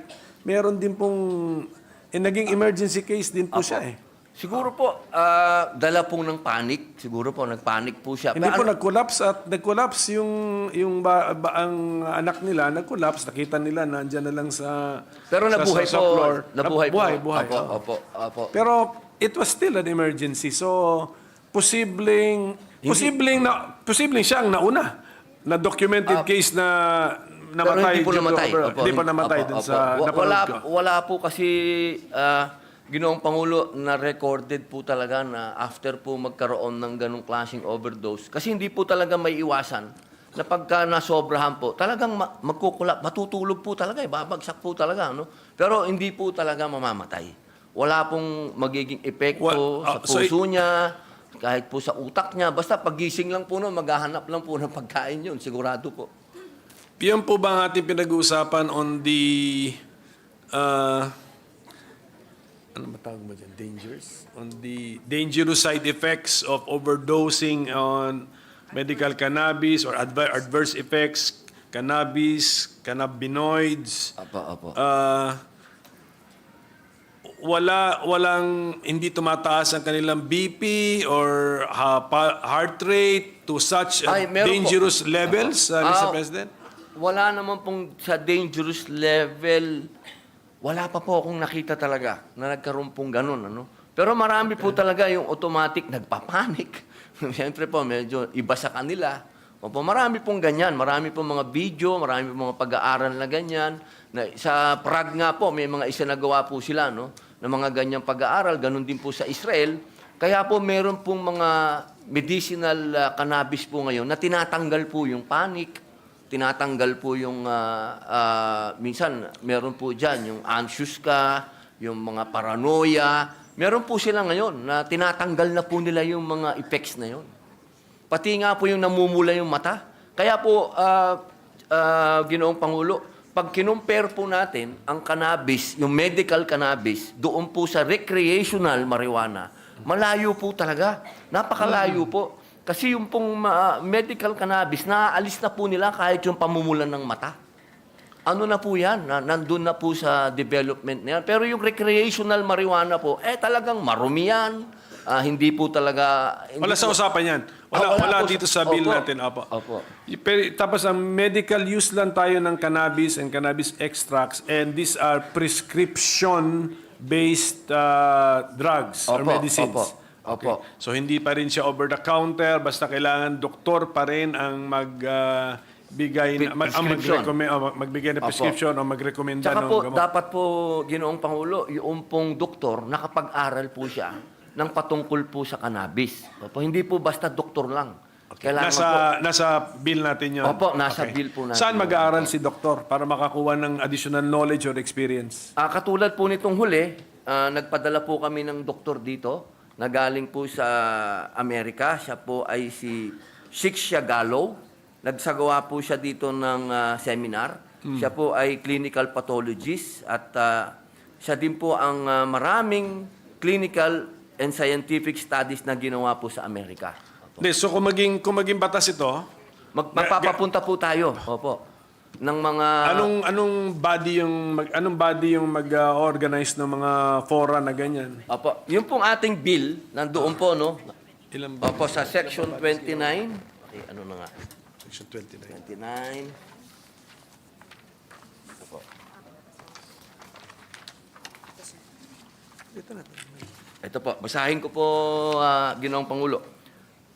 Section 29, Training of Medical Cannabis Physicians, Pharmacists, and other allied medical and healthcare professionals. The PMCA, the Philippine Medical Cannabis Authority, shall develop an appropriate training program for physicians, pharmacists, and other allied medical and healthcare professionals on the following topics: D, pharmacology of cannabis, contraindications, side effects, adverse reactions, overdose prevention, drug interaction, dosing, routes of administration, risk and benefits, warnings and precautions, abuse and dependence, and other related topics. Completion of the program shall be precondition for the physician, pharmacists, and other allied medical and healthcare professionals as may be licensed to prescribe, dispense, and administer medical cannabis to qualified patients. Yes, meron pala tayong ginagawang o itatayong Philippine Medical Cannabis Authority. Yun po yun. Opo. Yun po sana ang atin pong panukala. Ito po ay binasi po natin sa bansang Israel at sa akin po kasing palagay, yun po yung pinakamagandang model po, no? Sa usapin po ng sa lahat po ng klase ng usapin, sa pagtatanim, sa law enforcement, sa lahat na po. Pati po sa dispensary. Sila Yung na abuse, po. yung abuse po, na-anticipate natin yun? Opo. May kakuntsaba kang doktor na best friend mo, kaibigan mo, pwede ba to maabuso, and then mayroon na ba tayo linagay na penalty to discourage abuse and misuse of prescription? Opo, sa section 25 po, sa prohibited acts, medyo mahaba po ito, sige po. Ginoong Pangulo. Pero nandito po lahat kung ano po yung mga po pwede nilang, halimbawa po, yung doktor ay dumiskarte po, malaki po ang kanyang pananagutan. Opo, malaki po ang kanya pong parusa. Opo. Marami po Yan lang ito. naman, yan yung ating kinakatakutan na Mr. President, kasi na baka madaan to sa pagiging barkada. Opo. Naintindihan po natin yun. Opo. Pero pwede pong palawakin po, Ginoong Pangulo, makapag-explain lang po ako. Sige po. Opo. Doon po sa usapin ng abuse, ano? Ito po naman ay yung natutunan ko lang po ito sa Prague. Maiksi lang po ito, Ginoong Pangulo. Kasi po sa kanila, ang kanila pong definisyon ng medical cannabis, pati po yung mga usapin na nag-aabuso nito, kasama po dun sa medical cannabis. Kasi po, ang kanila pong prinsipyo, imbis na yung kanilang yung nagda-drug abuse po, halimbawa, yung nag-recreational marijuana po, no? Kung hahayaan nila na gumamit ito ng recreational marijuana na marumi, na hindi alam kung saan galing, yung pong pasyente, ang tawag ko po sa na nagmamarijuana, pasyente po, ano? Yung pasyente po, ang kanyang kinukonsumo, magiging sakit pa. At kapag nagkasakit siya, Correct. problema pa ng Estado. Correct. So sa Prague po, ang kanila, pagka meron silang alam na itong taong ito, may problema siya ganun, ginagamot po nila sa pamamagitan po ng medical cannabis. Para po yung tao ay unti-unting magbago, unti-unting mawala doon sa pang-aabuso at malinis yung kanyang nakukuha. Kasi ang importante po dito, malinis. Ito pong medical cannabis kasi pharma grade po siya, pharma grade. With the permission of the Minority Leader, nais ko lang pong magtanong isang katanungan lang Ginoong Senator Padilla. Sinabi niyo po yung recreational marijuana ay marumi. Opo. Paano niyo ho sinabi na bakit niyo po binanggit na marumi ang recreational marijuana? Opo, yan din po ang mga unang naging katanungan ko po bago po ako nagpunta ng Israel at ng Prague. Kasi ako po ay tiga Cordillera. So alam ko po kung ano po yung recreational marijuana. Ito po kasi ay naitatanim lamang po ito sa bundok, wala pong nagbabantay. Ito po ay may mga tinatawag po nating mga insekto, may amag, lahat na po ng klase. Tapos yung po, pagka nakonsumo po yun ng tao, yung kinonsumo mo, hindi po yung malinis. Katulad po, halimbawa po naman, sa medical cannabis naman po, ito po ay nasa laboratorio. Ito po ay pinangangalagaan ng mga tinatawag po nating mga pharmacists. Ito po ay talagang controlled po, no? Wala pong amag, walang insekto, talaga pong napakalinis po. So saan nila kinukuha yung medical cannabis na yun? Na sinasabi niyong na-store, na napakalinis. Opo, ano po yan Sila na rin po ang gumagawa ng mga seed na yan. Ito po, katunayan po, ito po, ang medical cannabis po kasi isang malaki ng ekonomiya. Ito po sa buong mundo po, kung mapapansin niyo po, meron na po siyang economy. Actually, ilang bilyong piso po, ilang bilyong dolyares po itong economy na to. Kaya po yung mga seed po nito, meron po itong mga may-ari. Meron po, may mga exclusive na may-ari po itong mga seed na to. At ito pong mga seed na to, pinagsama-sama na magagandang parte ng ibang plant. Okay. Opo. Okay, galing po ako nung nakaraang buwan sa Netherlands, sa Amsterdam, at nakita ko na talagang talamak, no, legal. Yung kanilang pagbenta ng marijuana doon. Pati yung sa convenience store, pwede ka bumili. Kahit may biskwit o cookies na may laman na cannabis. Minsan meron mga nagro-rolyo ron na talagang iba talaga yung amoy na talagang legal dun sa legal ang pagbebenta ron sa Amsterdam. Ano, may tuturing niyo ba yan maruming marijuana? Marumi po at sobra. Bakit na-incorporate nila sa biskwit na isasalang nila sa biskwit yun? Opo. Ibig sabihin yung binibenta nilang biskwit na may halong marijuana, marumi rin yun? Hindi naman po sa usapin ng marumi na ibig sabihin lang po, hindi lang po siya pharmaceutical grade. Kasi ang hinahabol po natin talaga dito, Ginoong Pangulo, pharmaceutical grade po talaga. Dumaan po talaga sa mga laboratorio talaga na talagang kalinisan po ang kanila pong number one na talagang pinapatupad. So, kasi po, Ginoong Pangulo, yung sa Netherlands po, recreational din po yun Talagang, hindi naman po. Totoo naman. Opo. Pero yung nagtataka lang ako dahil yung iba sinasama sa brownies, sinasama nga sa cookies, sa biskwit. Eh kung kinonsume ng tao yon, ano mangyayari? Magiging high ba sila o Depende po. Kasi ang cannabis din po, iba't iba na rin po siya eh. Meron din, sigurado po, no, ma-high siya. Pero depende po dun sa kanyang, kasi ang medical cannabis may mga kategorya na po yan eh. Opo, meron pong tinatawag na sativa, may tinatawag na indica, may tinatawag po na hybrid. Ayan po yung hindi po naiintindihan nung mga ibang kababayan po natin na kapag sinabi po natin kasing medical, para din po itong talaga pong gamot talaga. nakatikim na ba ho kayo ng biskwit na may cannabis? Ano muna? Ano ba yan? I invoke my right for...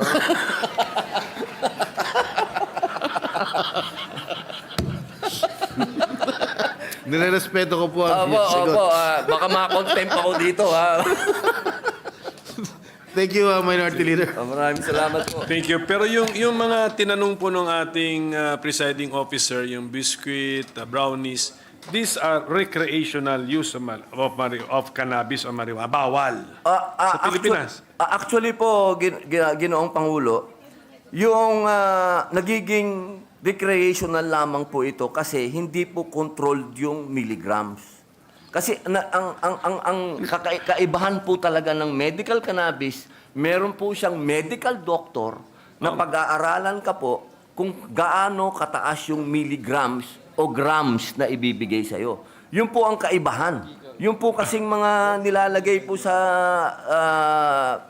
sabi nyo nga po, cookies o cake o yung mga yan, wala pong... Recreational po yan. Opo, Klaruhin natin, bawal yan. Opo, talagang amats na lang po yun.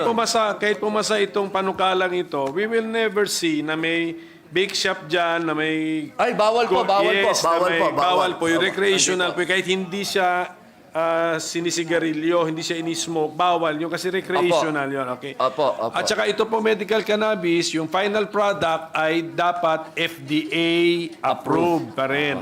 Okay po.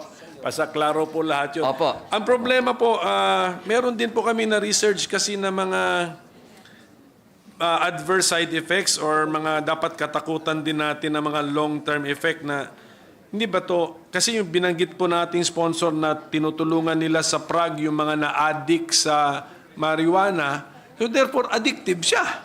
Hindi po. Hindi ba, hindi ba nakakatakot yun? Ginagamit po siya to cure. Kasi halimbawa po, hindi lang po sa na-addict po, kung saan po na-addict, halimbawa na-addict po sa opium o sa mga sa opioids, sa alcohol, ay ito na po talaga yung kanilang pang-treatment. Okay, treatment to... Kasi wala po siyang to stop or cure the addiction, the so-called... Opo, wala But po. was there also an addiction to marijuana use? Wala po akong... Sa akin pong sa akin pong matagal na pag-aaral ng patungkol sa cannabis. Wala pa po akong nakilala na masasabing naging addict sa cannabis. Sa alak po, marami akong nakita. Ang meaning ng addict talagang yung hindi po, na niya makontrol yung desire niya o nanginginig na siya, hindi na siya makafunction ng normal dahil kailangan niyang yun. makakonsumo. Opo. So, wala po kayong na-meet. Wala pa po ako. Or lahat ng na-meet yung nag-invoke ng right against self-incrimination. Ayun ba? Hindi po. Karamihan po.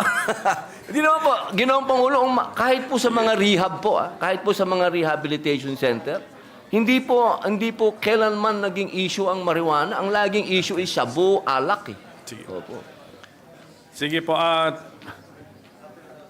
Posible din ba, meron kasing may nagsasabi pwede rin dahil sa long-term use, maybe kahit recreational or kahit medicinal, pwede rin magkaroon ng cognitive impairment. Ibig sabihin nun yung siguro, mas madalas ka na makalimot, yung memory mo, nababawasan na, yung alertness mo.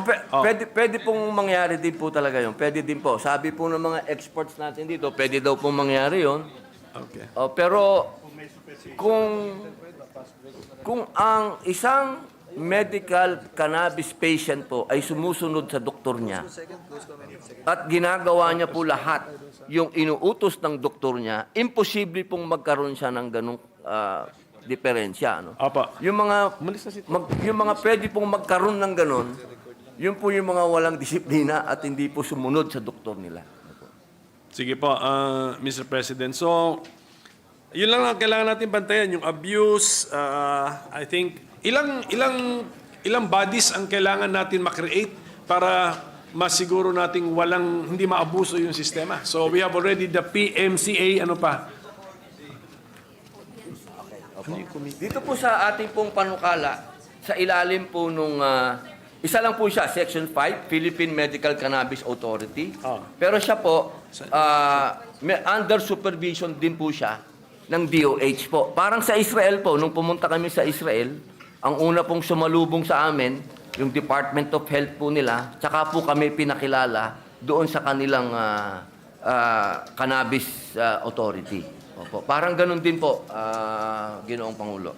Meron pa pong Medical Cannabis Advisory Committee. So, Opo. So hindi ba tayo masyado nang magagastusan sa budget sa dami ng ating mga ginagawang mga institusyon para lang masiguro natin na hindi naabuso ang paggamit ng cannabis and cannabis extracts? Opo.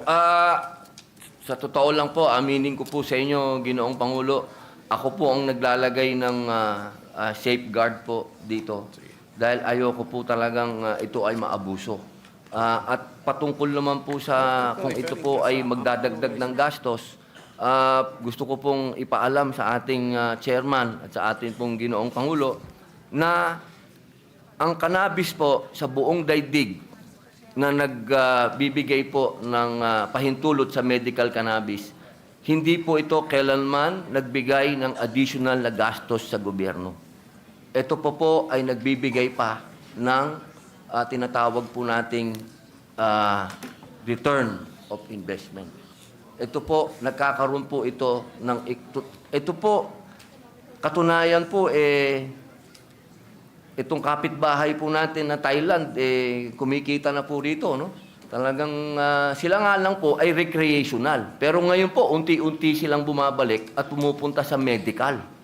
Pero doon po sa huling report nila, ang laki po ng revenue ng medical cannabis. Ginamit niyo po ang Thailand as an example. So sa Thailand ngayon, allowed ang medical and recreational. Opo, pero umaatras na sila sa recreational. Sila ng recreational. Hindi sila umaatras sa medical? Hindi po sila umaatras sa medical. Opo.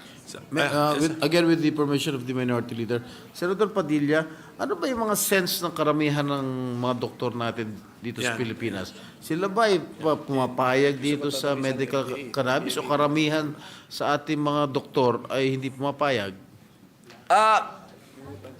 Wala po akong nakausap pa na doktor na hindi po siya naniwala sa aking sinasabi kapag nakausap ko na po. Okay. Yung mga hindi po natin nakakausap at hindi po nakakarating sa kanila, yung mga magagandang balita patungkol sa medical cannabis, talaga pong sarado.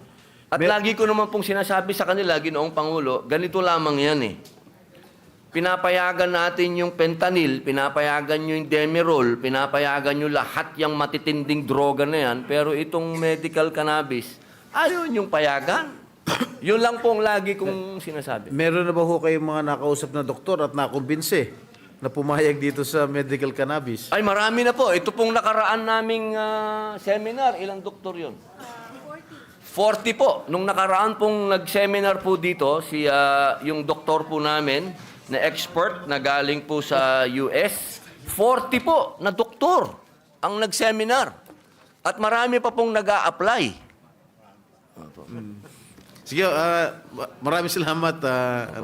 Okay po, Mr. President, yun din yung tanong ko na si FDA ba nagbigay ba ng position paper or hindi ba mahalaga ang position paper ni FDA or si PMA ba, Philippine Medical Association, and the other doctors associations nagbigay ba ng mga position paper? Ang sa pagkakaalam kasi ng aking opisina, paghingian natin ng position paper ang mga medical doctors associations, negative. Opo. Tama po ba? Inaasahan po natin yun. Inaasahan ba? po. Oh. Opo. Inaasahan po natin. Opo. Hindi ba mga dalubhasa din sila sa field ng effect of medicines to the patients? So, Ako po'y gumagalang sa opinion po ng ating mga ang sinasabi niyo po yung Philippine Medical Association. Opo. against sila, for the record. Opo, opo. Against. Meron pong iba, hati po hati. Hati.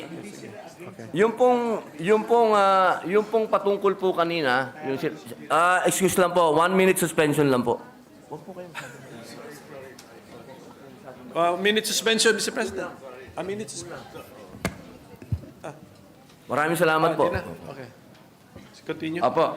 Sige Yung pong sinabi nyo kanina, doon po sa DOH, DDB, PIDEA, pati po yung FDA, lahat po yun, suportado po yung ating bill. Wala po silang kontra. Yun lamang po sa PMA. Opo, inaasahan naman po natin yun. Kasi nga po, dito po sa Pilipinas, wala pong nangyayaring research dahil bawal. Di ba po? Yun lang po yung logic nun eh. Bawal kasi, wala tayong magawang research. Pero kung ang research po natin, papayagan po tayong mag-research, magkakaroon po tayo ng sarili. Kasi lahat po ng hawak nating research, galing po sa ibang bansa. Pero yung na-access po ng ating sponsor and even the author ng mga studies, na-access din po yan ng ating mga doktor. And yet they are unconvinced. Opo, yun po ang how do we explain that, Mr. President? Ang karamihan po sa kanila, ang sinasabi, wala po tayong sariling research. Wala po tayong sariling research. Ang sinasabi po nila, ang research na yan galing sa ibang bansa. So, kung papayagan lamang po tayo. Karamihan ng mga pills na inapprove ng FDA, kahit yung study yata nung effect ng mga pills na yun, foreign studies po yun, sinasabit lang po sa FDA yun. Opo, yun nga po ang hindi natin... So hindi po ako makapaniwala na yun po yung dahilan na wala lang Philippine research. Baka,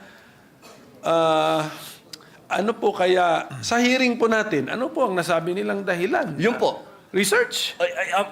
Lack of a Philippine-based research? Yun lang yung Aba, dahilan yun po niya? ang naririnig ko lagi. Pati po sa mga ibang resource speaker po natin, marami po silang... Kasi tama naman po yung kanila. Sa totoo lang po, Ginoong Pangulo, ako po ay sumasang-ayon na dapat magkaroon po tayo ng sarili nating research. Kaya po sana, sa pamamagitan po ng panukala na ito, para po magkaroon ng katahimikan po ang lahat, magkaroon po ng kapayapaan ng loob, magkaroon din po tayo ng research patungkol po dito. Kung magre-research ba ngayon using, siyempre, cannabis extracts, takot ang institution na nagre-research kasi bawal. Opo. Dito lang po sa tabi ko. Kailangan muna itong batas na ito even before that research to be done. Pero ang batas na ito kasi legalizes already the use of medical cannabis, so parang pointless. Hindi po, sarili po nating research para po makumbinsi po natin. Kaya nga, ang posisyon po ba ng ating sponsor ay walang maka-research na Philippine-based research, Philippine subjects siguro, Philippine-based subjects on medical cannabis, cannabinoids, cannabis extracts. Kasi kung wala itong batas na ito, bawal yung mga raw materials na ginagamit nila. Pero itong batas na ito allows already the use of medical cannabis, making that research practically pointless. Kasi po, ang pinupunto ko po, Ginoong Pangulo, yung po kasing posisyon ng mga hindi po sumasang-ayon. Kailangan po silang ma-at peace. Ma-at peace po. Ma-at peace lang sila kung magkakaroon po ng research na tayo po ang gumawa. Kasi meron po namang mga... Meron naman po kasing mga research na po na naisagawa na po doon nga po sa mga progresibong bansa na katanggap-tanggap na po. At sinasabi pa po ng United Nations na ito na po talaga yung schedule niya. Okay, sige po. Ito na lang po, just a few more questions na lang. Yung bago tayo, kunyari maging batas na po ito, bago talaga magamit yung medisina na may cannabis or cannabinoids or cannabis extract or bago to mabenta sa publiko, ilang lisensya ba ang kailangan makuha nitong medisina na ito bago siya maging available sa publiko? Aba, magandang tanong yan. Kasi hindi namin mabilang sa dami ng steps dito po. So, Sa totoo lang po, Ginoong Pangulo, ako po lahat ang gumawa ng steps na yan dahil gusto ko po talagang makasigurado na hindi po ito maaabuso. Opo, pero handa po akong tumanggap ng amendments po ng ating mga kasama. Pero Sige ako po talaga, ang posisyon ko po, Ginoong Pangulo, higpitan. sige po. So takot din po kayo. Opo. So mayroon din kayong parang alinlangan. Wala pong alinlangan, takot lang po na baka ayoko po kasing maging recreational. Yun lang po ang takot ko. Ayoko pong maging ang bill na to maging daan para ang Klaro. iba ay gawing recreational ito. Ayoko po. Klaro po tayo, sa ating interpellation hindi sakop ang recreational. Opo. So ito po ang last issue ko na lang, Mr. President. Napansin namin na pinagbabawal pa rin sa bill natin. Although ang objective ng bill is to make medical marijuana or cannabis use legal, pinagbabawal natin ang planting of marijuana plants even for the purpose of using the plant for medical purposes. Medyo doon po ako nagtataka kasi pina-research ko po sa staff ko. Meron tayong mga approved herbal medicines, ampalaya, ano pa ba? Kahit sa bawang, based sa bayabas, Moringa. allowed. So allowed the medicine, allowed ka mag-plant for that. Ngayon ito, i-allow natin pero bawal ka mag-plant. Ano po ang ibig sabihin nun? Yung author natin, meron siyang danger na nasisense. Opo, ang sinasabi po kasi parang ganito po yan bago po maging full grown po kasi yung cannabis, mga 6 months po. Ang sinasabi lang po natin doon, halimbawa pumasa po yung batas, hindi pa po tayo pwedeng magtanim kaagad. Kailangan magkuha muna po tayo ng knowledge paano po gawin yung medical cannabis. Kasi ang alam po natin sa ngayon, Ginoong Pangulo, ang knowledge po natin, yung recreational. Yung po alam, ayoko po yun Kailangan po, ang gusto po natin kasing makuha yung knowledge ng medical cannabis. Ilang buwan muna po yun bago mag-produce. So sa una po siguro, mag-import muna po tayo doon sa gumagawa po ng best practices. Halimbawa po sa Canada, sa Amerika, o sa Israel, kung ano po yung papayagan ng FDA. Habang ginagawa po natin yung atin. Kasi ayoko naman pong habang buhay tayong nag-i-import. Kasi hindi rin po tayo kikita doon sa economy niya. Kasi may economy po siya Sige po, I just want to be consistent na kung talagang i-legalize natin ang medical use of cannabis, we should regulate the planting of pwedeng marijuana plantations for that particular legal purpose. Naging legal kasi. Tama po. Yan lang po yun. If that should be possible. Pero kung natatakot ka dahil sasabihin mo nasa Pilipinas ka, so naintindihan ko po yun. Pero it's also time for us to also parang level up. Dapat law enforcement, kasi puro law enforcement nandito sa mga safeguards po natin So ako po naglagay kung wala tayong tiwala doon sa safeguard na yun sa farming, sa planting, bakit tayo magtitiwala ngayon na the other safeguards against abuse will work? So it's either we trust that our safeguards will work or do not trust that they will not work, di ba? So yun lang po yun, napansin ko po yun. Kasi pati farmers natin, i-deprive natin sa isang legal activity or legal economic activity. So yun lang po yun. Kung pwedeng mabalikan lang po ng ating Ginoong Pangulo, mabanggit ko lang po, ano, meron din po akong, ano na ba yung bill? Ayusin na lang nila to. Meron din po tayong, Ginoong Pangulo, meron po tayong bill din po dyan na hindi pa po natin, pero tungkol din po ito sa cannabis. Pero ito naman po yung tinatawag nating industrial hemp. Ito po yung pwedeng puntahan ng ating mga magsasaka. Pero another na lang po, another discussion po yun. Pagka yung bill na po na yun ang pinag-usapan natin. Opo. Iba po kasi yung industrial cannabis, tsaka po yung medical cannabis. Okay. Opo. So what is industrial cannabis? Ito po yung mga ginagamit po sa damit. Iba po yun. Opo. Iba po yun. Opo. Ang aking pong point, ulitin ko, na kung ikaw ay magtatanim ng isang plant, isang tanim para supplyan ng isang legal na industry, bakit Opo. bawal? Opo, wala po. Yun po. Pero yun po, tama po ba ako na napansin ko na sa ngayon, sa pagkasulat, bawal? Opo, 6 months po na wala muna pong... For 6 months 6 lang months from the po, effectivity of this act. Opo, Tama ba yun? opo. For 6 months. I-review na lang po namin because we did not get that impression Opo. na temporary lang pala. Sa Section 15 po, Ginoong Pangulo. Section 15. Nandun Sige. po. All the more that we can dispense with it kung temporary lang din pala, Mr. President. Opo. Sige po. Thank you. Thank you to our sponsor. Thank you, distinguished minority floor leader. Thank you, Senator Padilla, Majority Leader. Maraming salamat po. Mr. President, I move that we suspend consideration of Senate Bill number 2573. Any objection? Hearing none, motion is approved. Majority Leader. Mr. President, we are in receipt of the Conference Committee report on the disagreeing provisions of Senate Bill number 2865 and House Bill 9277, the bills on the Capital Markets Efficiency Promotions Act. With that, I move to recognize the chairperson of the Senate panel, Senator Win Gatchalian, to give us the highlights of the Conference Committee report. So move, Mr. Senator President. Gatchalian is so recognized. You may proceed, sir. Thank you, Mr. President. Thank you, Majority Leader. Mr. President, distinguished colleagues, as the lead conferee of the Senate panel, I have the honor of submitting for ratification a copy of the Bicameral Conference Committee report on the disagreeing provisions on Senate Bill number 2865 and House Bill number 9277, otherwise known as the Capital Markets Efficiency Promotions Act.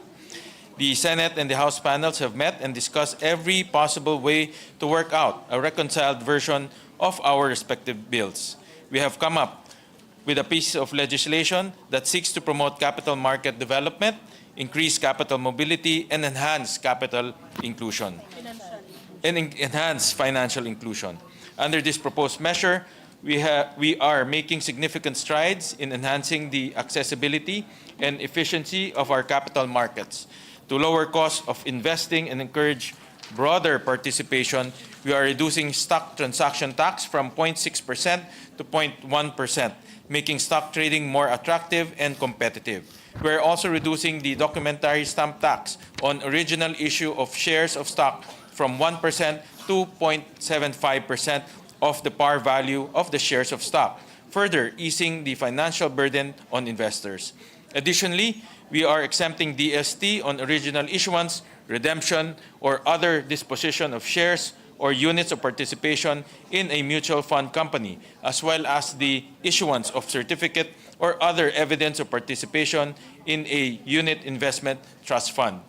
To expand financial inclusion, this measure codifies the exclusion from gross income of gains from redemption of units of participation in a unit investment trust fund, ensuring that small investors can maximize their earnings without unnecessary tax burdens.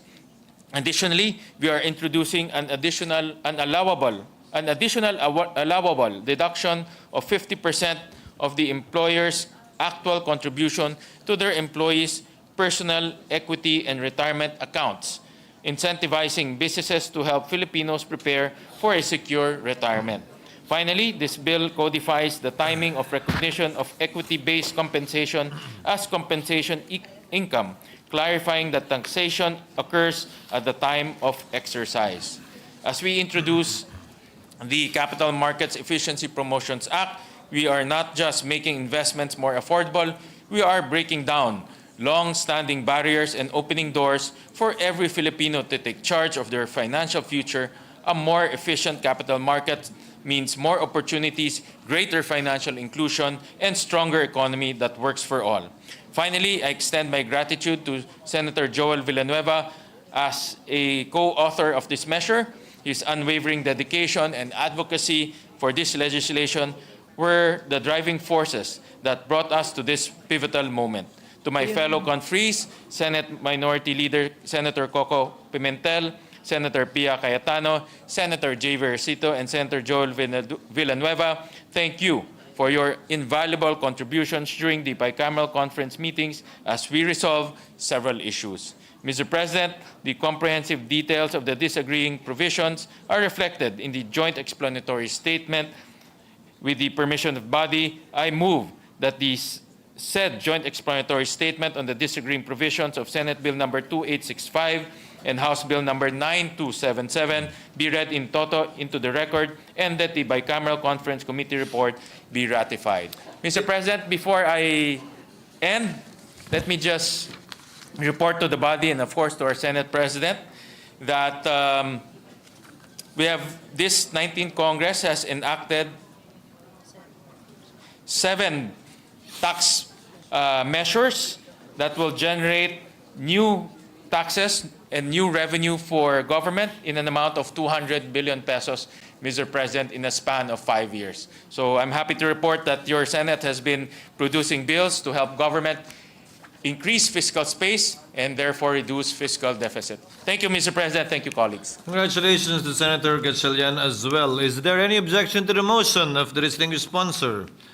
Hearing none, the Conference Committee report on the disagreeing provisions of Senate Bill number 2865 and House Bill number 9277 is hereby approved and ratified. Congratulations once more. Majority Floor Leader.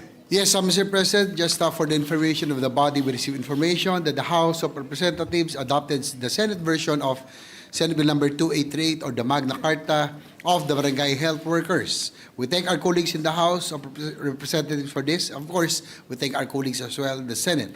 Para sa ating mga HW, konting tulog na lang po, magiging batas na po ito. Congratulations as well, Senator J.V. Hertzler, the principal author and sponsor of the measure. Majority Floor Leader. Mr. President, I move that we proceed to the additional reference of business. Reference of business. Secretary General is directed to comply. Messages from the House. Letter from the House informing the Senate that on 3 February 2025, it passed the following House bills, in which it requests the concurrence of the Senate. House number 11340, creating 3 additional branches of the RTC in the 4th Judicial Region to be stationed in the city of General Trias, Cavite. Appropriating funds, therefore, amending Section 14E of BP 129.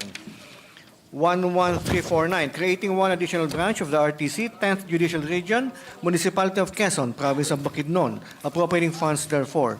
11350, creating 2 additional branches of the RTC in the 10th Judicial Region, City of Butuan, Province of Agusan del Norte, appropriating funds therefore. 11352, creating 2 additional branches of the RTC in the National Capital Judicial Region to be stationed in Valenzuela and appropriating funds therefore. To the Committees on Justice, Human Rights, and Finance.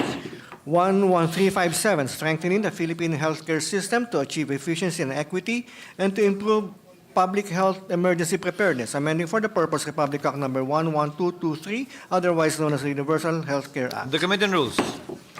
10902, declaring the 7th day of November of every year a special national working holiday in commemoration of the establishment of the first Philippine mosque and the introduction of Islam in the Philippines. The Committee on Rules. 11204, strengthening the Legal Education Board, amending for the purpose Republic Act number 7662, otherwise known as the Legal Education Reform Act of 1993, and appropriating funds therefore. The Committees on Higher and Technical Vocational Education, Justice and Human Rights, Ways and Means, and Finance. 11229, allowing the internment of Filipino sports heroes at the libingan ng mga bayani. The Committee on Sports. 11286, strengthening the administration of excise tax on tobacco products, cigars, cigarettes, heated tobacco products, vapor products, and novel tobacco products, amending for the purpose of the National Internal Revenue Code of 1997 as amended. Committee on Ways and Means. 11317, providing an additional ground for canceling the certificate of candidacy of a candidate and making the acts of a nuisance candidate an election offense. Amending Section 69, 261CC, and 264, Batas Pambansa Bilang 881 as amended, otherwise known as the Omnibus Election Code of the Philippines. The Committee on Electoral Reforms and People's Participation. 11337, an act providing for the rights of informal ambulant vendors. The Committees on Social Justice, Welfare and Rural Development, and Local Government. House Number 11341, an act strengthening the Polytechnic University of the Philippines, declaring it as a National Polytechnic University and appropriating funds The therefore. Committee on Rules. 11355, an act enhancing animal industry development and competitiveness, strengthening the Bureau of Animal Industry and creating for the purpose an Animal Competitiveness Enhancement Fund. The Committee on Agriculture, Food and Agrarian Reform, Ways and Means, and Finance. 11358, an act providing for a comprehensive fiscal autonomy for the judiciary, creating for the purpose the Judiciary Trust Fund. The Committees on Justice and Human Rights and Finance. 11360, amending sections 144, 145, 147, 263A, and 289 of the National Internal Revenue Code of 1997 as amended and for other purposes. The Committee on Ways and Means. 4921, reclassifying as agricultural land a parcel of land of the public domain located in Mangabul Reservation in Municipality of Bayambang, Province of Pangasinan, for the purpose of distributing the same to long-term farmers and occupants thereof. To the Committees on Environment, Natural Resources and Climate Change, Agriculture, Food and Agrarian Reform. House Number 4922, reclassifying as agricultural land a parcel of land of the public domain situated at Lourdes, Alubid, Province of Misamis Oriental, to be utilized as a site of the Science and Technology part of the University of Science and Technology of Southern Philippines. 5143, reclassifying as agricultural land a parcel of land of the public domain located in Dinalopihan and Hermosa, Province of Bataan, as agricultural land open to disposition. 5150, reclassifying a parcel of land of the public domain located in the city of Ozamis, Province of Misamis Occidental, as agricultural land and open to disposition. House Number 5306, reclassifying a parcel of land of the public domain located in Don Victoriano, Province of Misamis Occidental, as agricultural land and open to disposition. 9549, reclassifying as agricultural land a parcel of land of the public domains situated at City of Lamitan, Province of Basilan, Bangsamoro Autonomous Region in Muslim Mindanao, to be reserved for the exclusive use of the Provincial Government of Basilan as the sites of its government, center, and housing projects. To the Committee on Environment, Natural Resources and Climate Change. House Number 9610, declaring as agricultural land parcels of land of the public domain in the City of Naga, Province of Cebu, and open to disposition for agricultural, residential, commercial, industrial, or other productive purposes. 11032, declaring a parcel of land in the public domain, City of Cagayan de Oro, as agricultural land and open to disposition for agricultural, commercial, residential, industrial, and other purposes. House Number 11316, declaring a parcel of land in the public domain located in Barangay Itbud, Municipality of Uyugan, Province of Batanes, as agricultural land and open to disposition for agricultural, commercial, residential, and other productive purposes. The Committee on Environment, Natural Resources and Climate Change. House Number 8800, converting the Municipality of Claver in the Province of Surigao del Norte into a component city to be known as the City of Claver. To the Committees on Local Government, Electoral Reforms, and People's Participation. 10216, creating the Municipality of Don Mariano Peralta, Province of Davao Occidental. House Number 10217, an act merging barangays 9, 10, 11, 16, 18, 25, and 28 in Ormoc, Province of Leyte, and constituting them into a distinct and independent barangay to be known as Barangay East. 10218, merging barangays 1, 2, 3, 4, 5, 6, 7, 8, 12, 13, 15, 17, 23, and 27 in the city of Ormoc, Leyte, and constituting them into a distinct and independent barangay to be known as Barangay South. 10219, merging barangays 14, 19, 20, 21, 22, 24, and 26, City of Ormoc, Province of Leyte, and constituting them into a distinct and independent barangay to be known as Barangay West. 10221, creating a barangay to be known as Barangay Pag-asa, Municipality of Calamansig, Sultan Kudarat. 10222, creating a barangay to be known as Barangay Tigpalas, Municipality of San Miguel, Province of Bulacan. 10223, separating the city of New Canaan from Barangay Pag-asa in Alabel, Sarangani, and constituting it into a distinct and independent barangay to be known as Barangay Canaan. To the Committees on Local Government, Electoral Reforms, and People's Participation and Finance. 11299, recognizing Singapore School Cebu as an educational institution of international character, granting certain prerogatives conducive to its development and growth. 11300, reorganizing Singapore School Clark as an educational institution of international character, granting certain prerogatives conducive These are to its omnibus bills. Just mention the number, please. These are the same. House Number 11300, House number 11301, and House number 11302. To the Committees on Basic Education, Ways and Means. 11351, converting the Patag Elementary School in Patag Municipality of Erosin, Province of Sorsogon into an integrated school to be known as the Patag Integrated School, appropriating funds therefore. The Committees on Basic Education and Finance. 11326, converting the Samar National School of Arts and Trade in Taft, Province of Eastern Samar into Polytechnic Institution to be administered and supervised by the Technical Education and Skills Development Authority, appropriating funds therefore. The Committees on Higher Technical and Vocational Education and Finance. 11342, establishing a College of Medicine in the Eastern Samar State University in the city of Borongan, Province of Eastern Samar, appropriating funds therefore. 11343, strengthening the Mindanao State University system, appropriating funds therefore. 11344, converting the Davao del Norte State College in Panabo into a state university.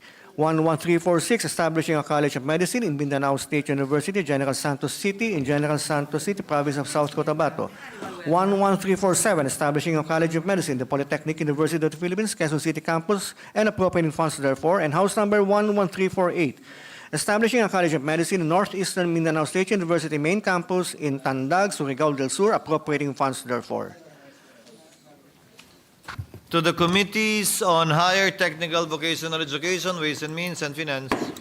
11327, renaming the Abra de Ilog Municipal Hospital in Abra de Ilog, Occidental Mindoro to Abra de Ilog Community Hospital.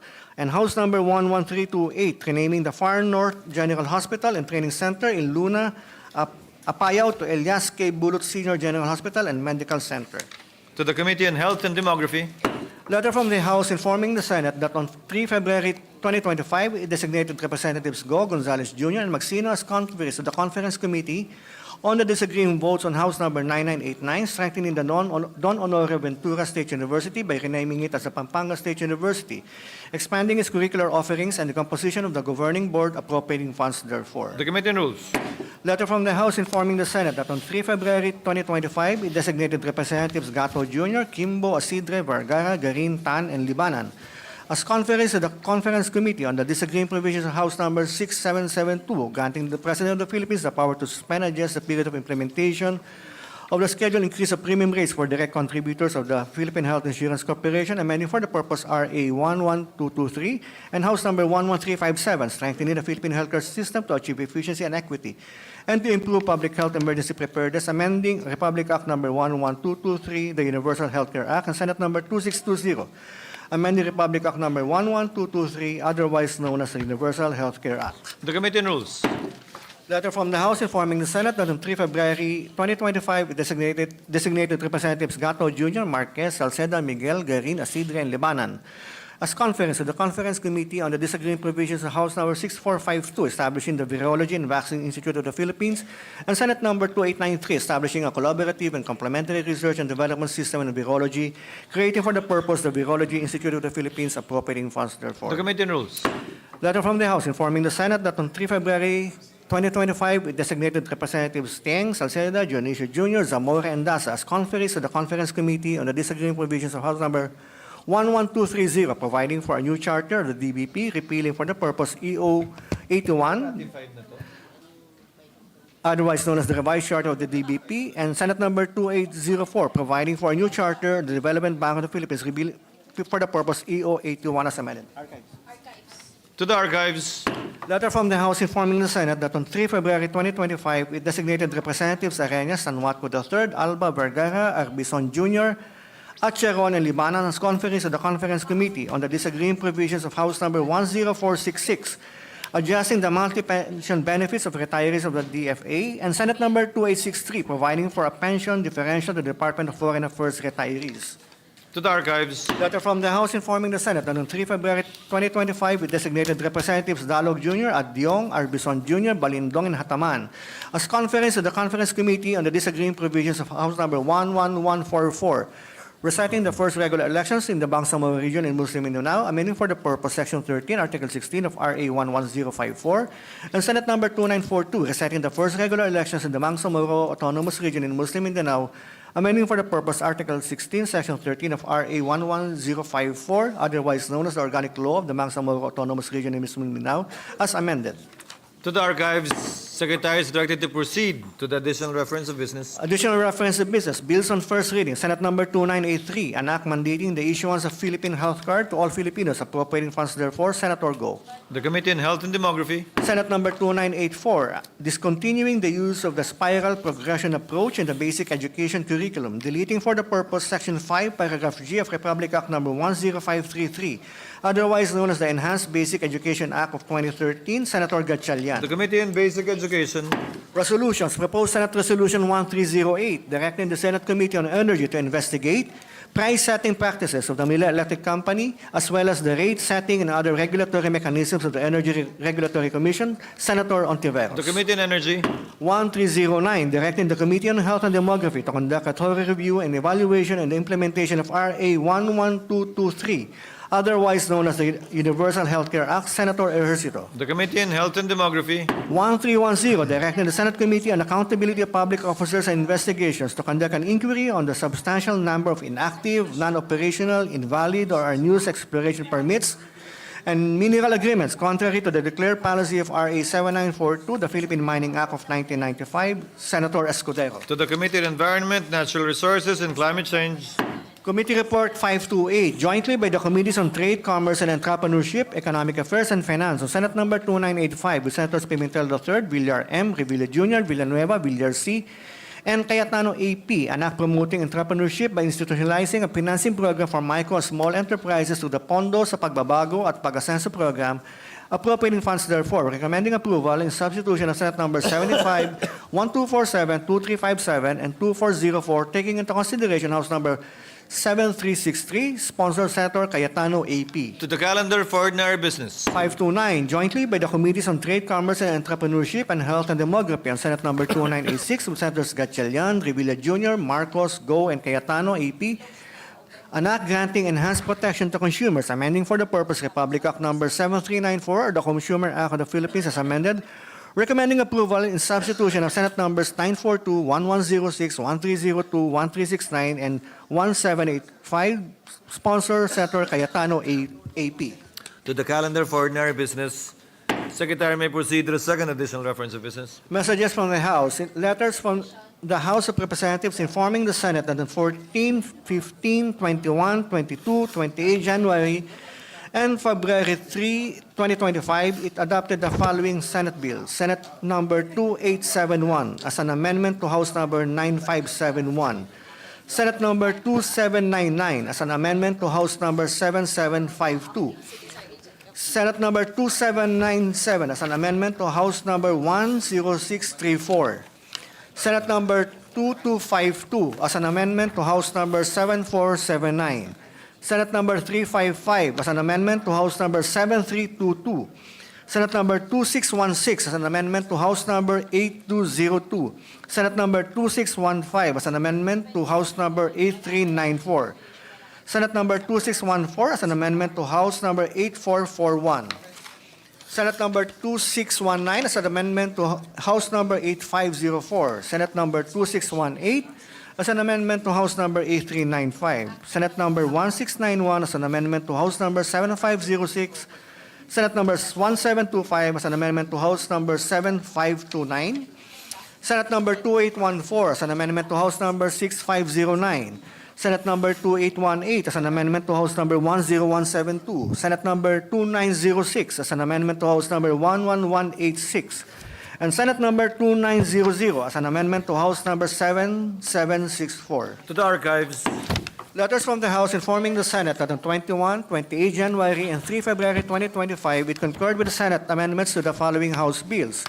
House number 7406, House number 5827, House number 3401, House number 4275, House number 5659, House number 5731, House number 6556, House number 8283, House number 8284, House number 9047, House number 9650, House number 9651, House number 9652, House number 9653, House number 9654, House Number 9655, House Number 9664, House Number 9757, House Number 10671, House Number 10773, House Number 10774, House Number 10775, House Number 10776, House Number 10777, House Number 10778, House Number 10779, House Number 10780, House Number 10781, House Number 1082, House Number 1084, House Number 1085, House Number 10837,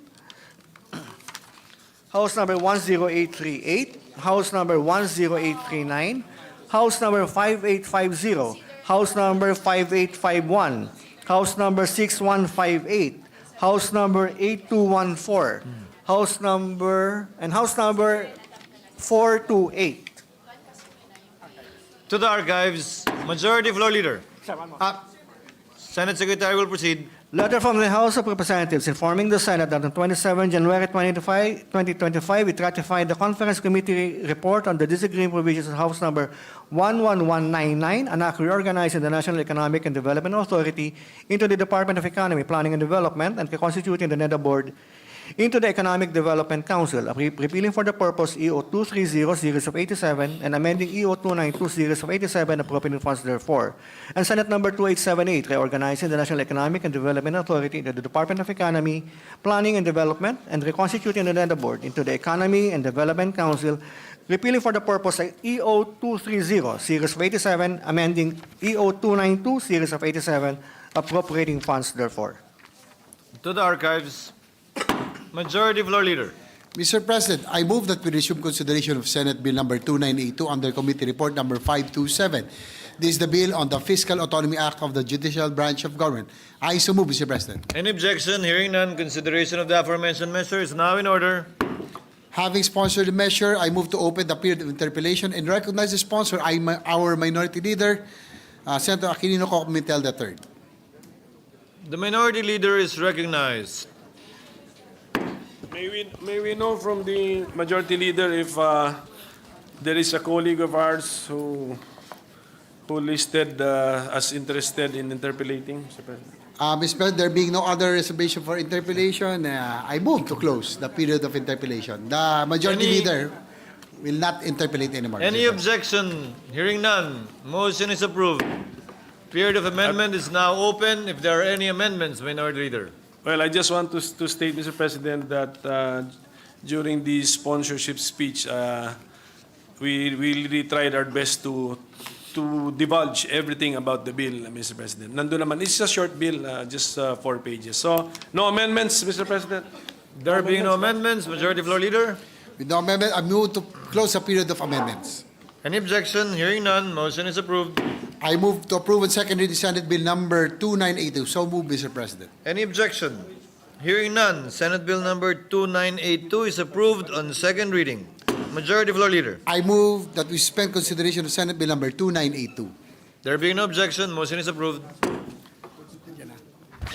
Minute suspension, Mr. President. Session is suspended.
Move that we resume consideration of House Bill number 9904 under Committee Report number 454. This is the bill on the amendments to the Charter City of Bakor. So move, Mr. President. Any objection? Hearing none, motion is approved. Having sponsored the measure, I move to open the period of interpellation, and Mr. President, I move that I be recognized to sponsor and to interpellate our minority leader, Senator Aquilino Pimentel III. Thank you, Mr. President. The gentleman, the distinguished minority floor leader, is recognized as the sponsor, Senator J.V. Ejercito. The gentlemen have the floor. With the permission of our sponsor? Is it? So with the permission of our sponsor, if you Yes, can Mr. comment. President. As Ready I to understand answer the questions. measure, Mr. President, we are going to recognize by law what the local government unit of Bakor, Cavite already did through ordinance, which is the merger of certain barangays. Is that the main content of the bill, Mr. President? Yes, I honor, Mr. President. Actually, Mr. President, alam nyo yung pag-rationalize ng mga number of barangays, mahirap gawin yan and it really takes a political will. So, kung nagawa ng Bacoor City yan, Mr. President, pwede bang makwentuhan tayo? Ilan po bang, ano pong ginawa nila sa number of barangays nila at inayos nila o na-rationalize po nila? Yes, Mr. President, according to the author of the proposal, Congressman Lani Mercado Revilla, who is incidentally here as our backstop, the city government found out that of the 73 barangays, 47 are not generating sufficient annual revenues to independently finance their daily operations and support their respective residents. Kaya po, nag-cut sila. So, from 73 barangays, naging 47 na lang po. So, baliktad po. Instead of increasing, nag-rationalize sila. So, this Mahirap gawin yan, Mr. mahirap President. talaga. This is politically risky, Your Honor, Mr. And it takes President. political will. Kaya nga, so we will congratulate the local government unit of Bacoor City kasi they have demonstrated political will. And I'm sure nagkonsulta din sila. This is with the consent of their constituents affected by the rationalization of the size and the number of their barangays. So yun po yung ginagawa natin. Pinaparecognize natin by law ang ginawa nila by ordinance para saan po? Bakit kailangan gawin yun?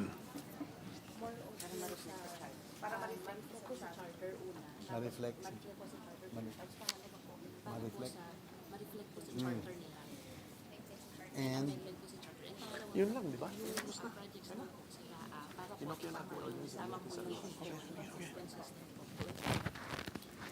Your Honor, Mr. President, according to our resource persons, that there's a need to pass an ordinance so that you have to pass a law so that it will be reflected in the charter, Your Honor, Mr. President. And also, second, with regards to the projects, so that the name of the barangays, yung pong location po nila, will be exact po, no? Sa pag nasa GAA po ngayon, maitama, maging consistent na. Kasi po nagbago eh. So, kailangan, it's very important and very crucial that this time that the location of the projects will be accurate, Your Honor, Mr. President. Pagdating po sa national tax allocation ng mga merged barangays, parang newly created sila merged barangays, natatanggap po ba nila even if they were created by ordinance? Wala pang batas? Dati meron. Ayan po, in 2020. Tingnan ko nga kung natatanggap. Anong sagot na? Kami po sa natanggap po. Ito po ba? Your Honor, Mr. President, according to them, they were able to receive their NTA kasi po ang pagkakaiba, yung pong ibang barangays that are created by virtue of ordinance, no, by city, municipality or ordinance, without the law, hindi po nabibigay sa kanila yung NTA. But in this case, this is merging. So Correct. this is not creation. So Correct. they were able to receive their share of the barangays were able to receive their share of the national tax allotment for 2024, Your Honor. Oh, so it's clear that we're not passing this bill for that purpose. Wala palang problem as far as NTA is concerned. Okay. Yes, Your Honor, Mr. President. Problema lang yung pag-creation, but this one Correct. is merging, Your Honor, Mr. President. Opo. So, ang ginagawa natin, pinapa-reflect natin yung changes on the ground introduced by city ordinance. Ilalagay na natin ngayon, i-amend natin si charter of the Charter. City of Bakor para ma-reflect yung changes na yon. That is correct. And hopefully, lessen any future problems kung meron man. That is po, correct, Mr. Mr. President. Okay? That is correct. So with that, Mr. President, it's very clear. Thank you. The purpose of the measure is very clear to this representation. So I thank the sponsor for his patience, and congratulations to the City of Bacoor kasi they showed us how to exercise and manifest Political political will, Your will, Honor. Mr. President. Thank you. Thank you and congratulations to the sponsor. And Chair would like to recognize the presence of Congresswoman Representative Lani Mercado Revilla. Mr. President, there being no other interpellation, I move to close the period of Any interpellation. objection? Hearing none, motion is approved. I move to open the period committee of amendments and recognize, Your Honor, this representation myself. So Mr. President. opened, and the gentleman may proceed to propound his individual amendments. Mr. President, for our committee amendments and as reported out under committee report number 454, I move that we amend House Bill number 9904 by deleting the entire text after the enacting clause and replacing the same with the provisions of House Bill number 9904 contained in the amendment by substitution as attached in committee report number 454. So move, Mr. President. Any objection to the proposed amendment? Hearing none, motion is approved. Mr. President, as the last amendment to the bill, I move to amend the title of the House Bill number 9904 to read as follows. An act merging and renaming certain barangays in the City of Bakor, Province of Cavite, amending for the purpose Section 10B of Republic Act number 10160 or the Charter of the City of Bakor as amended. So move, Mr. President. Any objection to the proposed amendment? Hearing none, amendment is approved. With no other amendment, I move to close the period of amendments. Period of amendment is now closed. There being no objection. Mr. President, I move to approve on second reading House Bill number 9904. Any objection? Hearing none, motion is approved. The aforementioned House Bill is approved on second reading. I move Majority Floor Leader. I move that we suspend consideration of House Bill number 9904. Any objection? Hearing none, motion is approved. Majority Floor Leader. Mr. President, I move that we transfer from the calendar for ordinary business to the calendar for special orders, Committee Report number 523 on Senate Bill number 2978. This is the bill on the Moringa Development Act. So move, Mr. President. Any objection? Hearing none, motion is approved. Consideration of the bill is now in order. Senate Secretary is directed to read the title of the measure. An act urging the comprehensive planning, development, and export promotion of the Moringa, locally known as Malunggay, and providing funds therefore. Majority Leader. To sponsor the measure, I move to recognize our Mama Bear, Senator Cynthia Villar, Chairperson of the Committee on Agriculture, Food, and Agrarian Reform, to deliver her sponsorship. Senator Cynthia Villar is recognized to sponsor the measure. You may proceed, ma'am.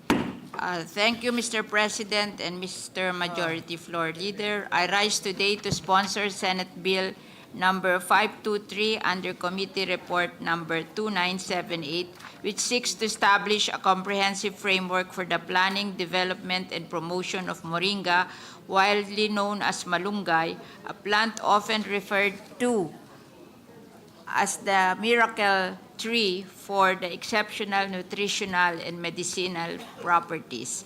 Moringa has long been a staple in Filipino households, particularly in rural communities where it serves as a vital source of nutrition. However, its potential extends far beyond our local markets. With its rich nutritional profile, packed with vitamins, minerals, and antioxidants, Moringa is considered a superfood with high demand in the global health and wellness industry.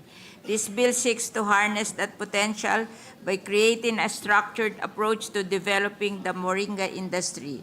Through coordinated planning, research, and farmer support, it aims to enhance production, improve product quality, and establish a strong export promotion strategy, positioning the Philippines as a key player in the international Moringa market. To ensure the efficient implementation of this initiative, the bill designates the Department of Agriculture High-Value Crop Development Program as the lead agency in the development of the Moringa industry. The DA High-Value Crop Program will be responsible for formulating policies, providing technical assistance, facilitating market access, and promoting sustainable practices that will benefit Moringa farmers and agri-entrepreneurs. Beyond its economic benefit, this measure promotes sustainable agriculture while providing livelihood opportunities for our farmers and entrepreneurs. By investing in Moringa production, we can generate jobs, lift rural communities, and contribute to economic growth, all while promoting better health and nutrition. With that, Mr. President, I urge my colleagues to support the swift passage of this measure. Thank you. Majority Floor Leader. Duly noted and entered into the records. Majority Floor Leader. I move that we suspend consideration of Senate Bill number 2978. Any objection? Hearing none. Motion is approved. Mr. President, I move that we transfer from the calendar for ordinary business to the calendar for special orders. Committee report number 524 on Senate Bill number 2979. This is the bill on the Agrarian and Agricultural Writing Off or Condonation and Restructuring of Loans Act. So move, Mr. Any President. objection? Hearing none. Senate Secretary is directed to read the title only of the measure. An act providing for the writing off of loans or condonations of unpaid interest, penalties, and surcharges of loans and loan restructuring secured by farmers, fisher folks, and agrarian reform beneficiaries from the Department of Agrarian Reform, Department of Agriculture, Agricultural Credit Policy Council, Cooperative Development Authority, National Food Authority, and Kedan and Rural Credit Guarantee Corporation. Majority Floor Leader. To sponsor the measure, I move to recognize Senator Cynthia Villar, Chairperson of the Committee on Agriculture, Food, and Agrarian Reform. To Senator deliver. Villar is recognized. You may proceed, ma'am, to deliver your sponsorship speech. Mr. President, I rise today to sponsor Senate Bill 2979 under Committee Report 524, which seeks to write off or condone unpaid loans and restructure the accumulated interest, surcharges, and penalties of dormant agrarian and agricultural loans availed of by our farmers, fisher folks, and agrarian reform beneficiaries. These loans were granted through the Department of Agrarian Reform, Department of Agriculture, Agriculture Credit Policy Council, Cooperative Development Authority, National Food Authority, and Kedan and Rural Credit Guarantee Corporation. Agricultural loans play a critical role in sustaining and growing our agricultural sector. For our farmers and fisher folks, access to credit is essential. It provides them with the capital needed to invest in land, livestock, machinery, technology, and farm inputs. It enables them to increase productivity, combat pests and diseases, and recover from natural disasters. These measures give them a second chance by allowing them to regain access to financing opportunities. By relieving them of the long-standing financial burdens, we empower them to rebuild their livelihood, expand their businesses, explore new markets, and contribute to rural development and food security. The bill also aims to reinstate farmers with unpaid agrarian and agricultural debts into the financial and banking system, ensuring that they are not excluded from future credit opportunities and other government benefits due them. At the same time, it cleanses the books of government agencies by removing non-performing accounts that are over 10 years old. The one-time condonation covers unpaid interest, penalties, and surcharges of loan extended by the Department of Agrarian Reform, Department of Agriculture, Cooperative Development Authority, National Food Authority, the Kedan, and that of the Rural Credit Guarantee Corporation or the Kedancor, and those lodged under the Agricultural Credit Policy Council as follows. Department of Agrarian Reform, secured through the Credit Assistance Program Beneficiaries Development, 140 million. Dutch Rural Development Assistance Program, 16,531,000. DAR Direct Lending Financing Program, 144,058,000. DAR Special Projects Office Direct Financing Program for ARBs, 187,204,000. DAR Special Projects Office Direct Window 3 Financing Program for ARBs, 487,802,000. National Food Authority Farmer Level Grain Center, 78,605,328.24. Cooperative Development Authority under the Cooperative Development Loan Fund, 367,642,380.68.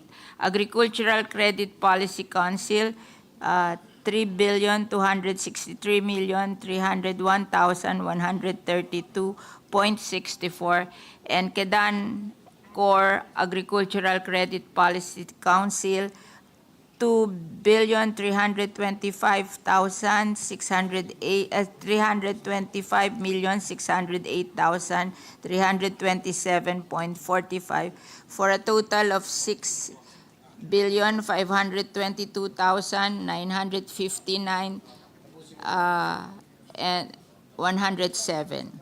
Which loan shall the bill cover and how? Loans that have been uncollectible for more than 10 years. For loans, years shall be fully written off. For loans that are less than 10 years old, the debtor account holder shall be entitled to a one-time condonation of loan interest, penalties, and surcharges only, with the principal debt remaining. Loans with collateral shall not be eligible for condonation even if they have been in existence for over 10 years, but may still qualify for condonation of interest, penalties, and surcharges, while the principal must still be paid. Condonation is an act of compassion on the part of the government. It offers a chance for our agrarian reform beneficiaries, farmers, and fisherfolk to regain financial stability, rebuild their credit standing, and return to productive and dignified farming and fishing. With that, Mr. President, I urge my colleagues to support the passage of this measure. Thank you very much. Noted and entered into the records. Majority Floor Leader. I move that we suspend consideration of Senate Bill number 2979. An objection? Hearing none, motion is approved. Mr. President, Senator Ronald Bato de la Rosa would like to co-sponsor Senate Bill numbers 2978 and 2979. Duly noted and entered into the records. Mr. President, I move that we consider and adopt proposed Senate Resolution number 1299. This is the resolution congratulating and commending Johnny Arcilla for his exceptional career in the sport of tennis and for his recognition as a Philippine-Colombian Association Hall of Famer. Any objection? Hearing none, consideration of the measure is now in order. Senator Pia Cayetano is recognized. You may proceed, ma'am. Mr. President, there's another resolution, so may I ask that I deliver my manifestation will be delivered after the other resolution is also read. Yes, Mr. President, I move first that we consider and adopt proposed Senate Resolution number 1300. This is the resolution congratulating and commending Marian Jade Cappadocia for her exceptional career in the sport of tennis and for her recognition as a Philippine-Colombian Association Hall of Famer. Any objection? Hearing none, Senator Pia Cayetano is once again recognized, as I understand, to make a manifestation. Thank you, Mr. President. Amid suspension, I have some videos or some photos to share while I deliver my manifestation. Session is suspended.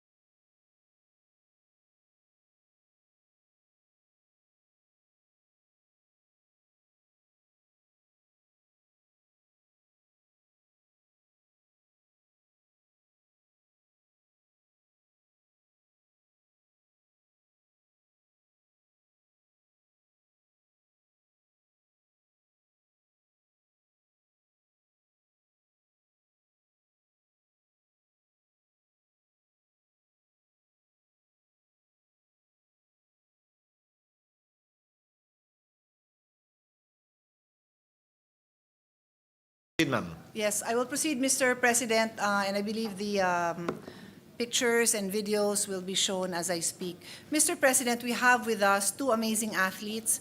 One is Johnny Arcilla and the other one is Marian Cappadocia. Johnny holds the male record for the most titles in the Philippine-Colombian Association history. The PCA is known as the biggest and most prominent tennis tournament in the Philippines.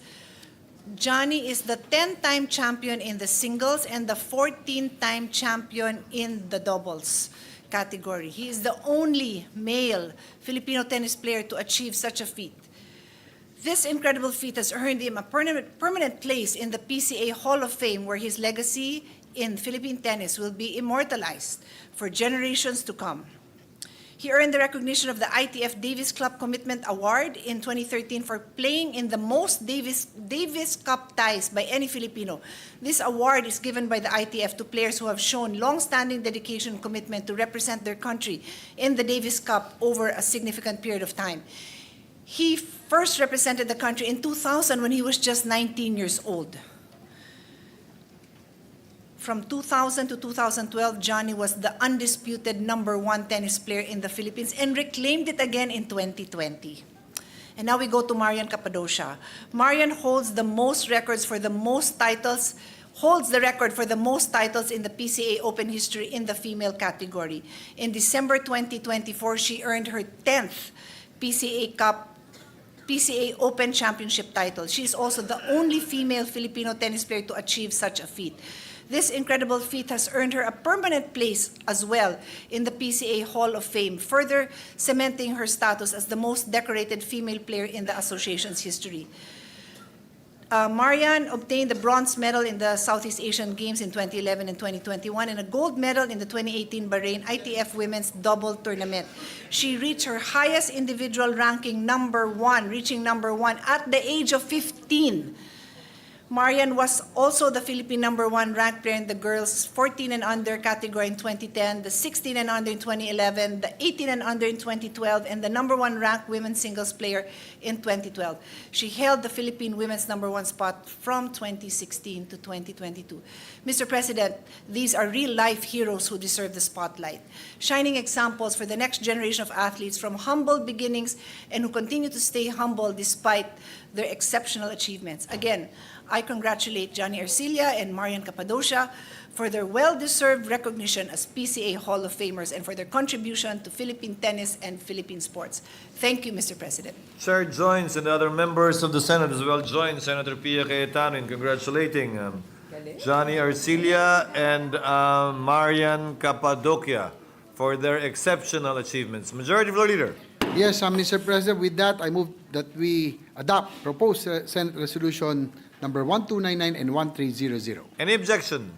Hearing none, proposed Senate Resolution number 1299 and 1300 is hereby adopted. And I move that all senators present be made co-authors of the said resolution. So ordered. Majority Leader. Mr. President, at this juncture, we are in a receipt of the Conference Committee report on the disagreeing votes on House Bill number 9989. This is the bill on the revised Don Honorio Ventura State University Charter. And with that, Mr. President, on behalf of the chairperson of the Senate panel, Senator Alan Peter Cayetano, may I be recognized, Mr. President, to give the highlights of the Conference Committee report. On behalf of Senator Cayetano, you may proceed, sir. Thank you very much, Mr. President. Mr. President, on behalf of the Senate panel and the Senate panel head, Senator Alan Peter Cayetano, to the Bicameral Conference Committee on the disagreeing votes of House Bill number 9989 and the revised Don Honorio Ventura State University Charter, I am pleased, Mr. President, to report in this August chamber the successful outcome of the Conference Committee.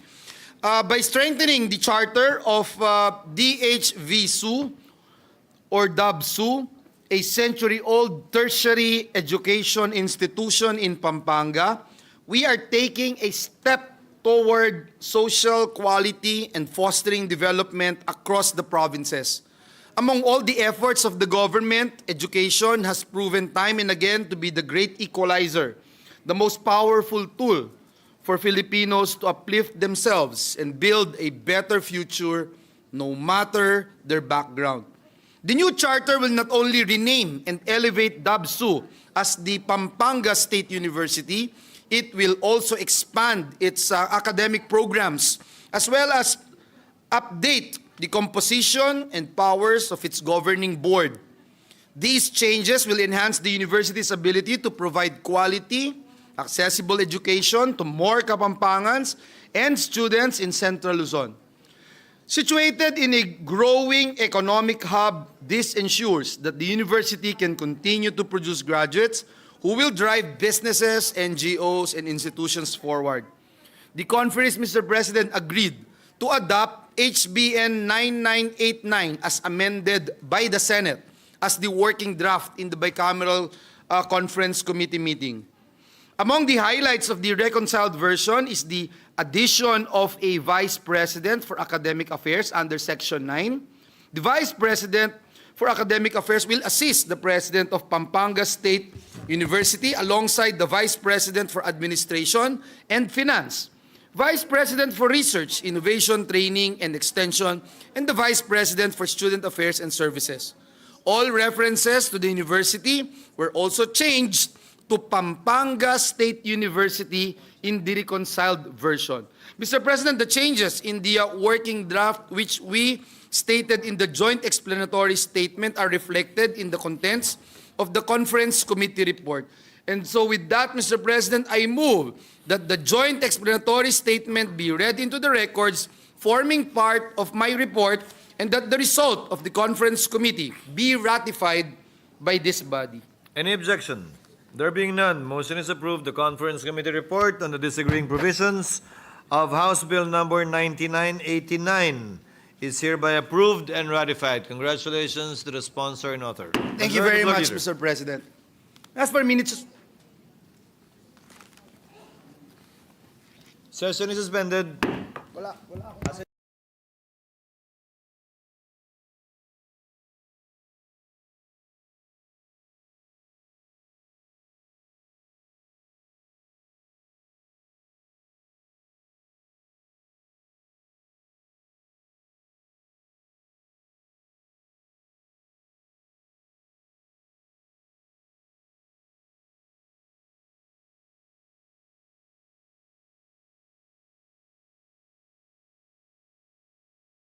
Mr. President, at this juncture, I move that we resume consideration of Senate Bill number 2975 under Committee Report number 522.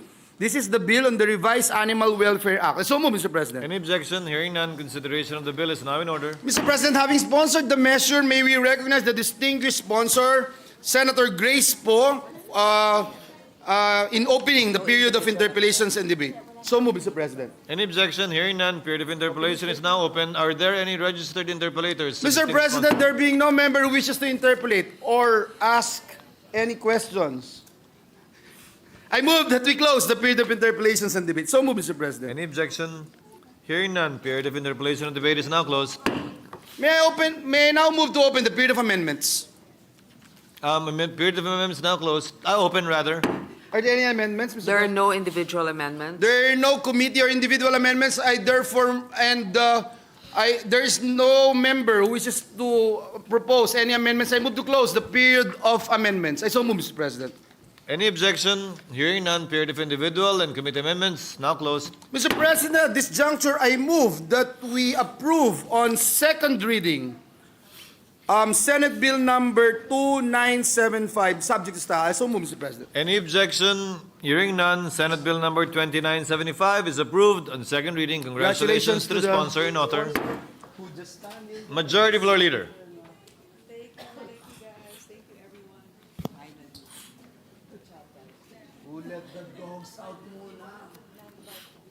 Mr. President, at this juncture, I move that we transfer from the calendar for ordinary business to the calendar for special orders, Committee Report number 526 on Senate Bill number 2981. This is the bill providing for a new charter of the Land Bank of the Philippines. So move, Mr. President. Any objection? Hearing none, motion is approved. Senate Secretary is directed to read the title only of the measure without prejudice to inserting the entire text thereof into the records.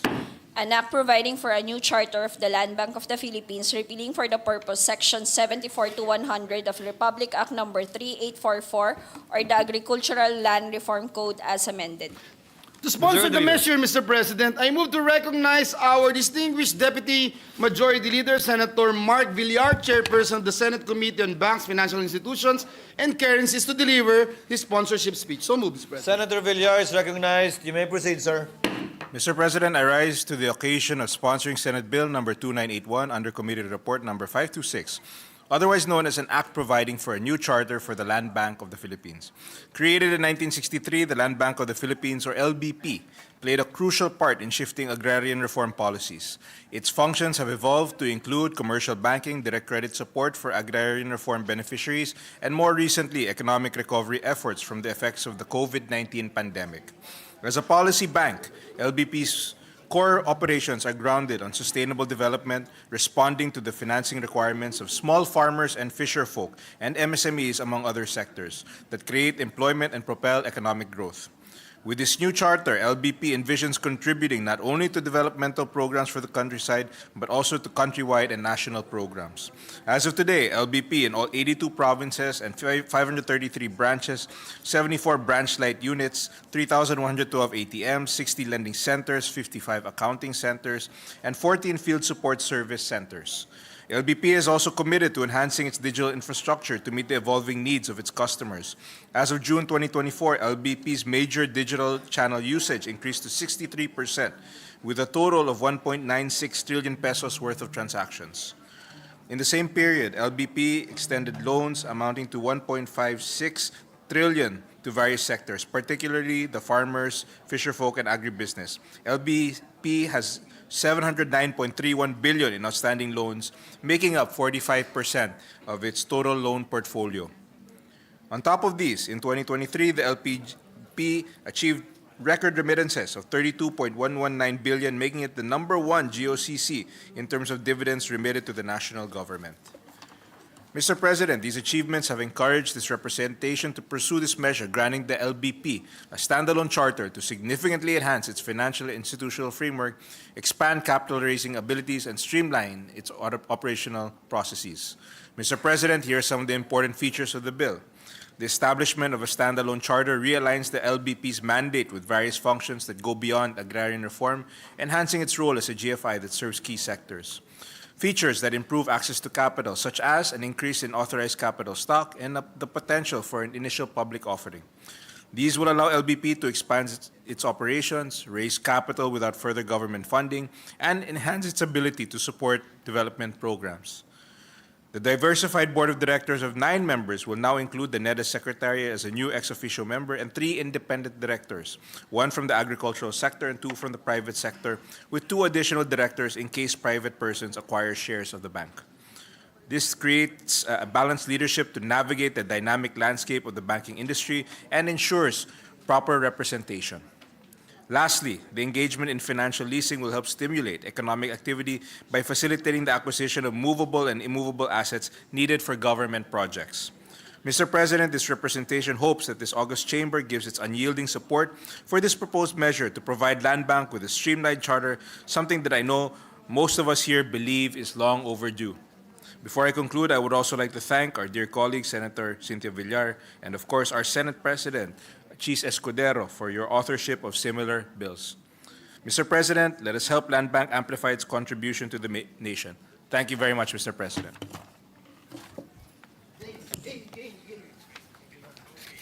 Mr. President, to allow our colleagues to study further the measure, I move that we suspend consideration of the said measure. So move, Mr. President. Any objection? Hearing none, motion is approved. Ito? Ano ka na, admin? Some admin matters, Mr. President. Senator Ligarda would like to insert into the records her explanation of vote for Senate Bill number 2699 on Konektadong Pinoy Act. And may this representation also be made one of the authors of SBN 890. Thank you, Mr. President. Duly noted and entered into the records. Mr. President, this juncture, I move that we proceed to the Senate President's designation of Senate conferees to the Conference Committee on the Disagreeing Provisions of Senate Bill number 2893 and House Bill number 6452, the bills on the Virology Institute of the Philippines Act. I so move, Mr. President. Is there any objection? Hearing none, motion is approved. The following members are hereby designated as Senate conferees to the Conference Committee on the Disagreeing Provisions of Senate Bill number 2893 and House Bill number 6452 as follows. Senator Pia Cayetano as chairperson, Senator Alan Cayetano, Senator Joel Villanueva, Senator Joseph Victor Ejercito, and Senator Aquilino Coco Pimentel on the part of the minority. So ordered. Thank you very much, Mr. President. At this juncture, I move that we proceed to the Senate President's designation of Senate conferees to the Conference Committee on the Disagreeing Provisions of Senate Bill number 2558 and House Bill number 11355, the bills on the Livestock, Poultry, and Dairy Industry Development and Competitiveness Act. So move, Mr. President. Any objection? Hearing none, motion is approved. The following members are hereby designated as Senate conferees to the Conference Committee on the Disagreeing Provisions of Senate Bill number 2558 and House Bill number 1135 as follows. Senator Cynthia Villar as chairperson, Senator Ronald Bato de la Rosa, Senator Aquilino Coco Pimentel on the part of the minority. So ordered. Thank you very much, Mr. President. Mr. President, I move that we proceed to the Senate President's designation of Senate conferees to the bicameral to the Conference Committee on the Disagreeing Provisions of Senate Bill number 2699 and House Bill number 6, the bills on the Konektadong Pinoy Act. So move, Mr. President. Any objection? There being none, the motion is approved. The following members are hereby designated as Senate conferees to the Conference Committee on the Disagreeing Provisions of Senate Bill number 2699 and House Bill number 6, namely Senator Alan Peter Cayetano as chairperson, Senator Grace Poe, Senator Win Gatchalian, this representation, and Senator Aquilino Pimentel on the part of the minority. So ordered. Thank you very much, Mr. President. May I ask for a minute suspension? Session is suspended.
gentleman from Cavite, Senator Ramon Bong Revilla, is seeking the floor. I move that he be recognized, Mr. President. The gentleman is recognized to make his manifestation of record.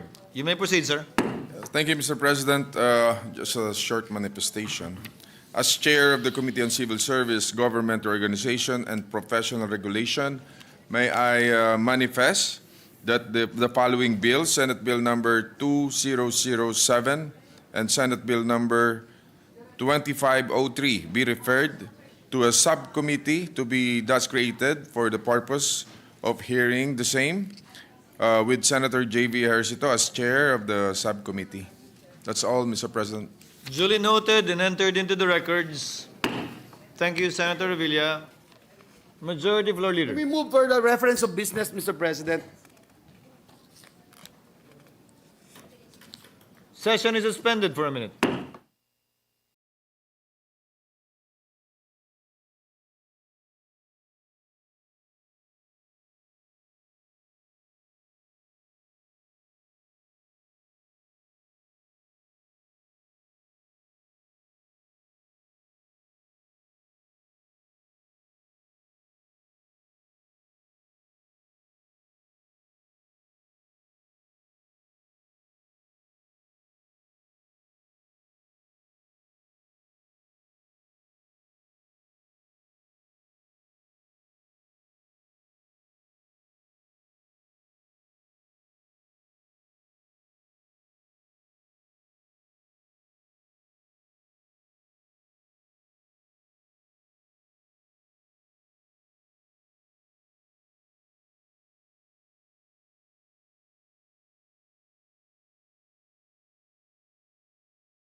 Majority Floor Leader. Thank you, Mr. President. Before we proceed with the additional reference of business, just some admin matters, Mr. President. Senator Ligarda would like to insert into the records her co-sponsorship speech for resolution number 1300. So move, Mr. President. Noted and entered into the Mr. records. President, I moved for the previous motion. We proceed with the reference of business. Secretary is directed to comply.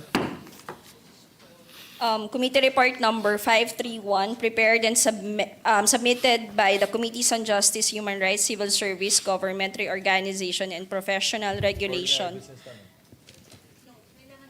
Yeah, to the ordinary business. Yes.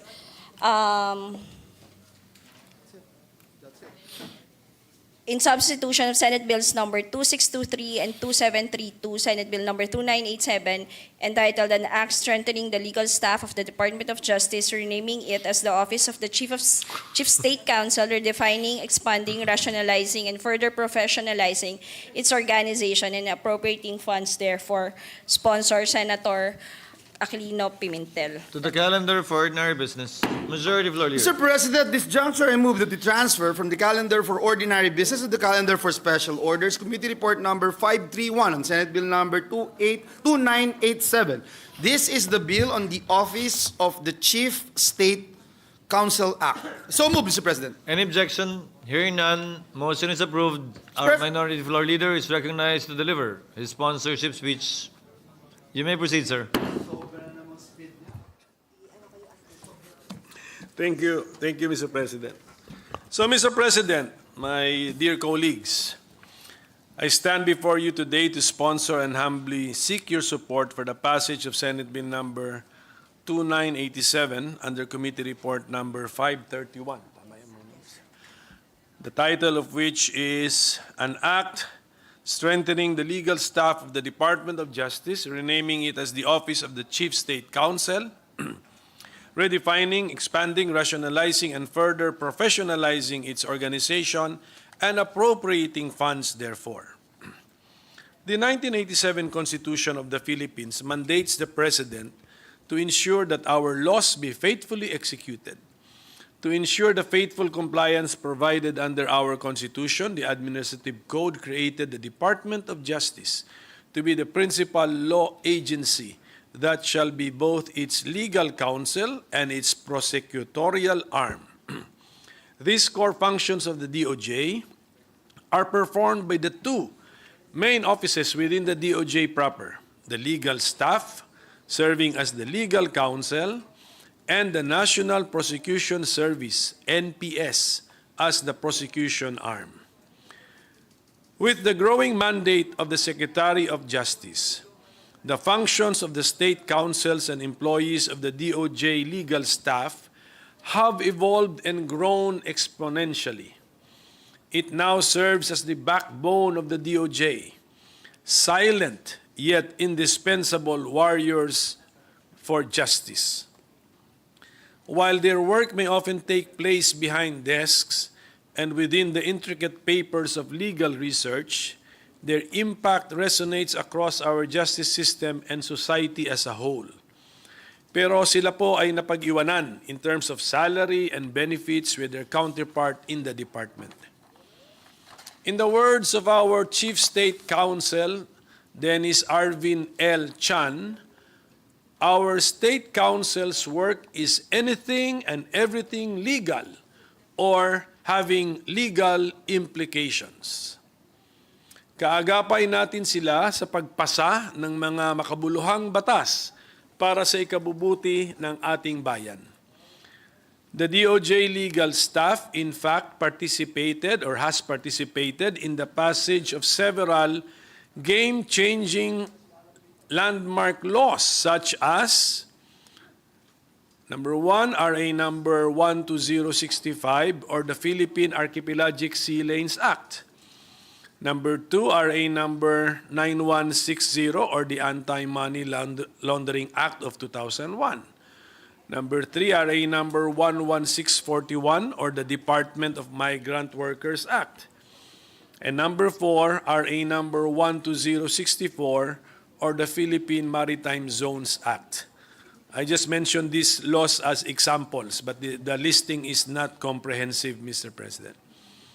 When I was the Committee on Foreign Relations Chairman, they served as my legal advisors in the concurrence of important treaties such as the treaty between the Republic of the Philippines and the Russian Federation on extradition, and the treaty between the Republic of the Philippines and the Russian Federation on mutual legal assistance in criminal matters.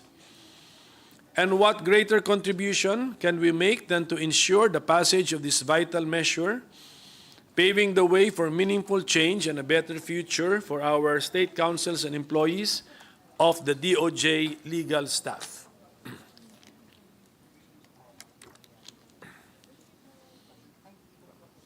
The salient features of the proposed measure are: first, renaming the DOJ legal staff created under RA 2705 as amended by RA number 4152 as the Office of the Chief State Counsel.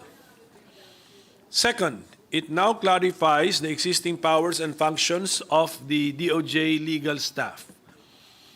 Third, we are providing qualifications for the state councils.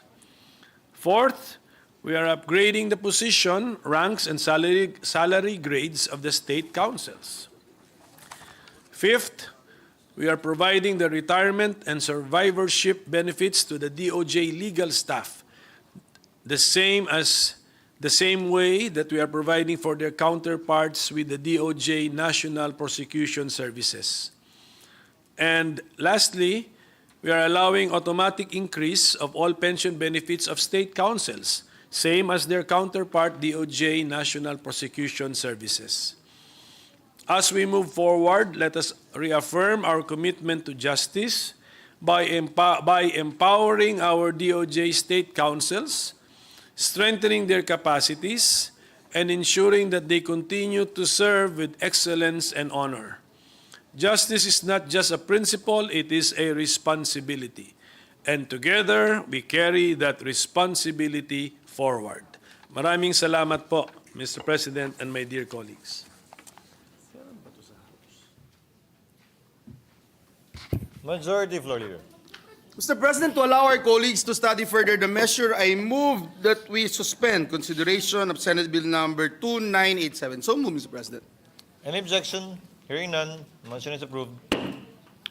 Mr. President, at this juncture, Reference. I move that we proceed with the additional reference of business. Secretary is directed to comply. Resolution, PSR number 1311, resolution congratulating and commending Dr. Beverly Lorraine Ho for being the recipient of the Leadership Award in Public Health Practice in the 2024 Harvard Chan School of Public Health Alumni Awards by Senator Lapid. The Committee on Rules. PSR number 1312, resolution urging the appropriate Senate committee to conduct an inquiry in aid of legislation into the visa-related issues faced by the Philippine national athletes and their coaches, which adversely affect their training and participation in international tournaments by Senator Cayetano P. The Committee on Sports. Committee reports.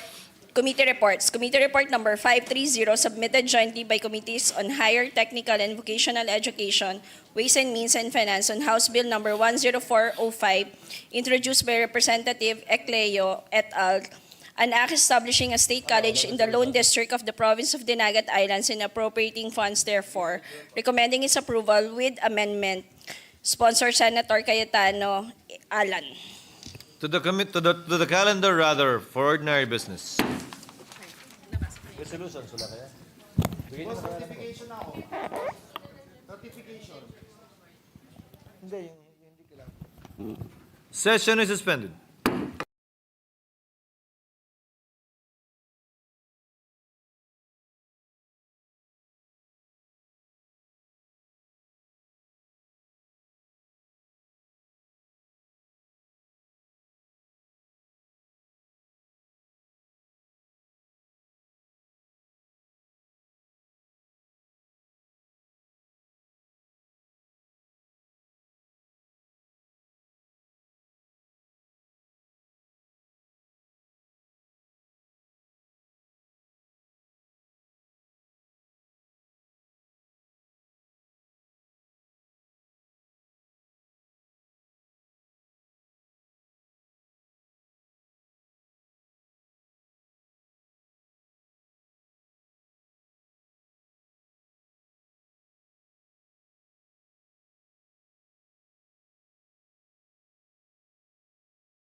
Resumed.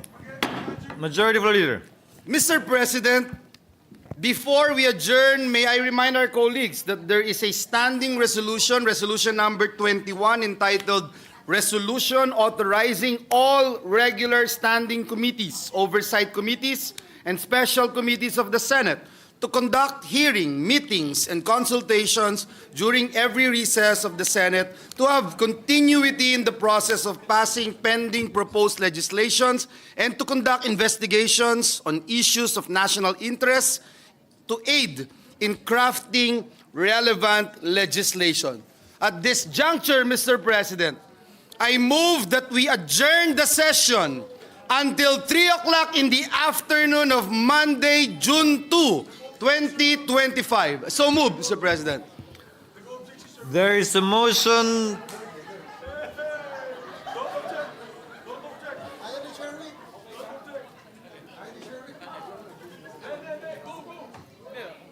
Win. Is there any objection? There being none, session is adjourned until 3 o'clock in the afternoon of Monday, June 2, 2025. Thank you, Mr. President. Thank you to our staff and Senate employees. Mabuhay ang Senado.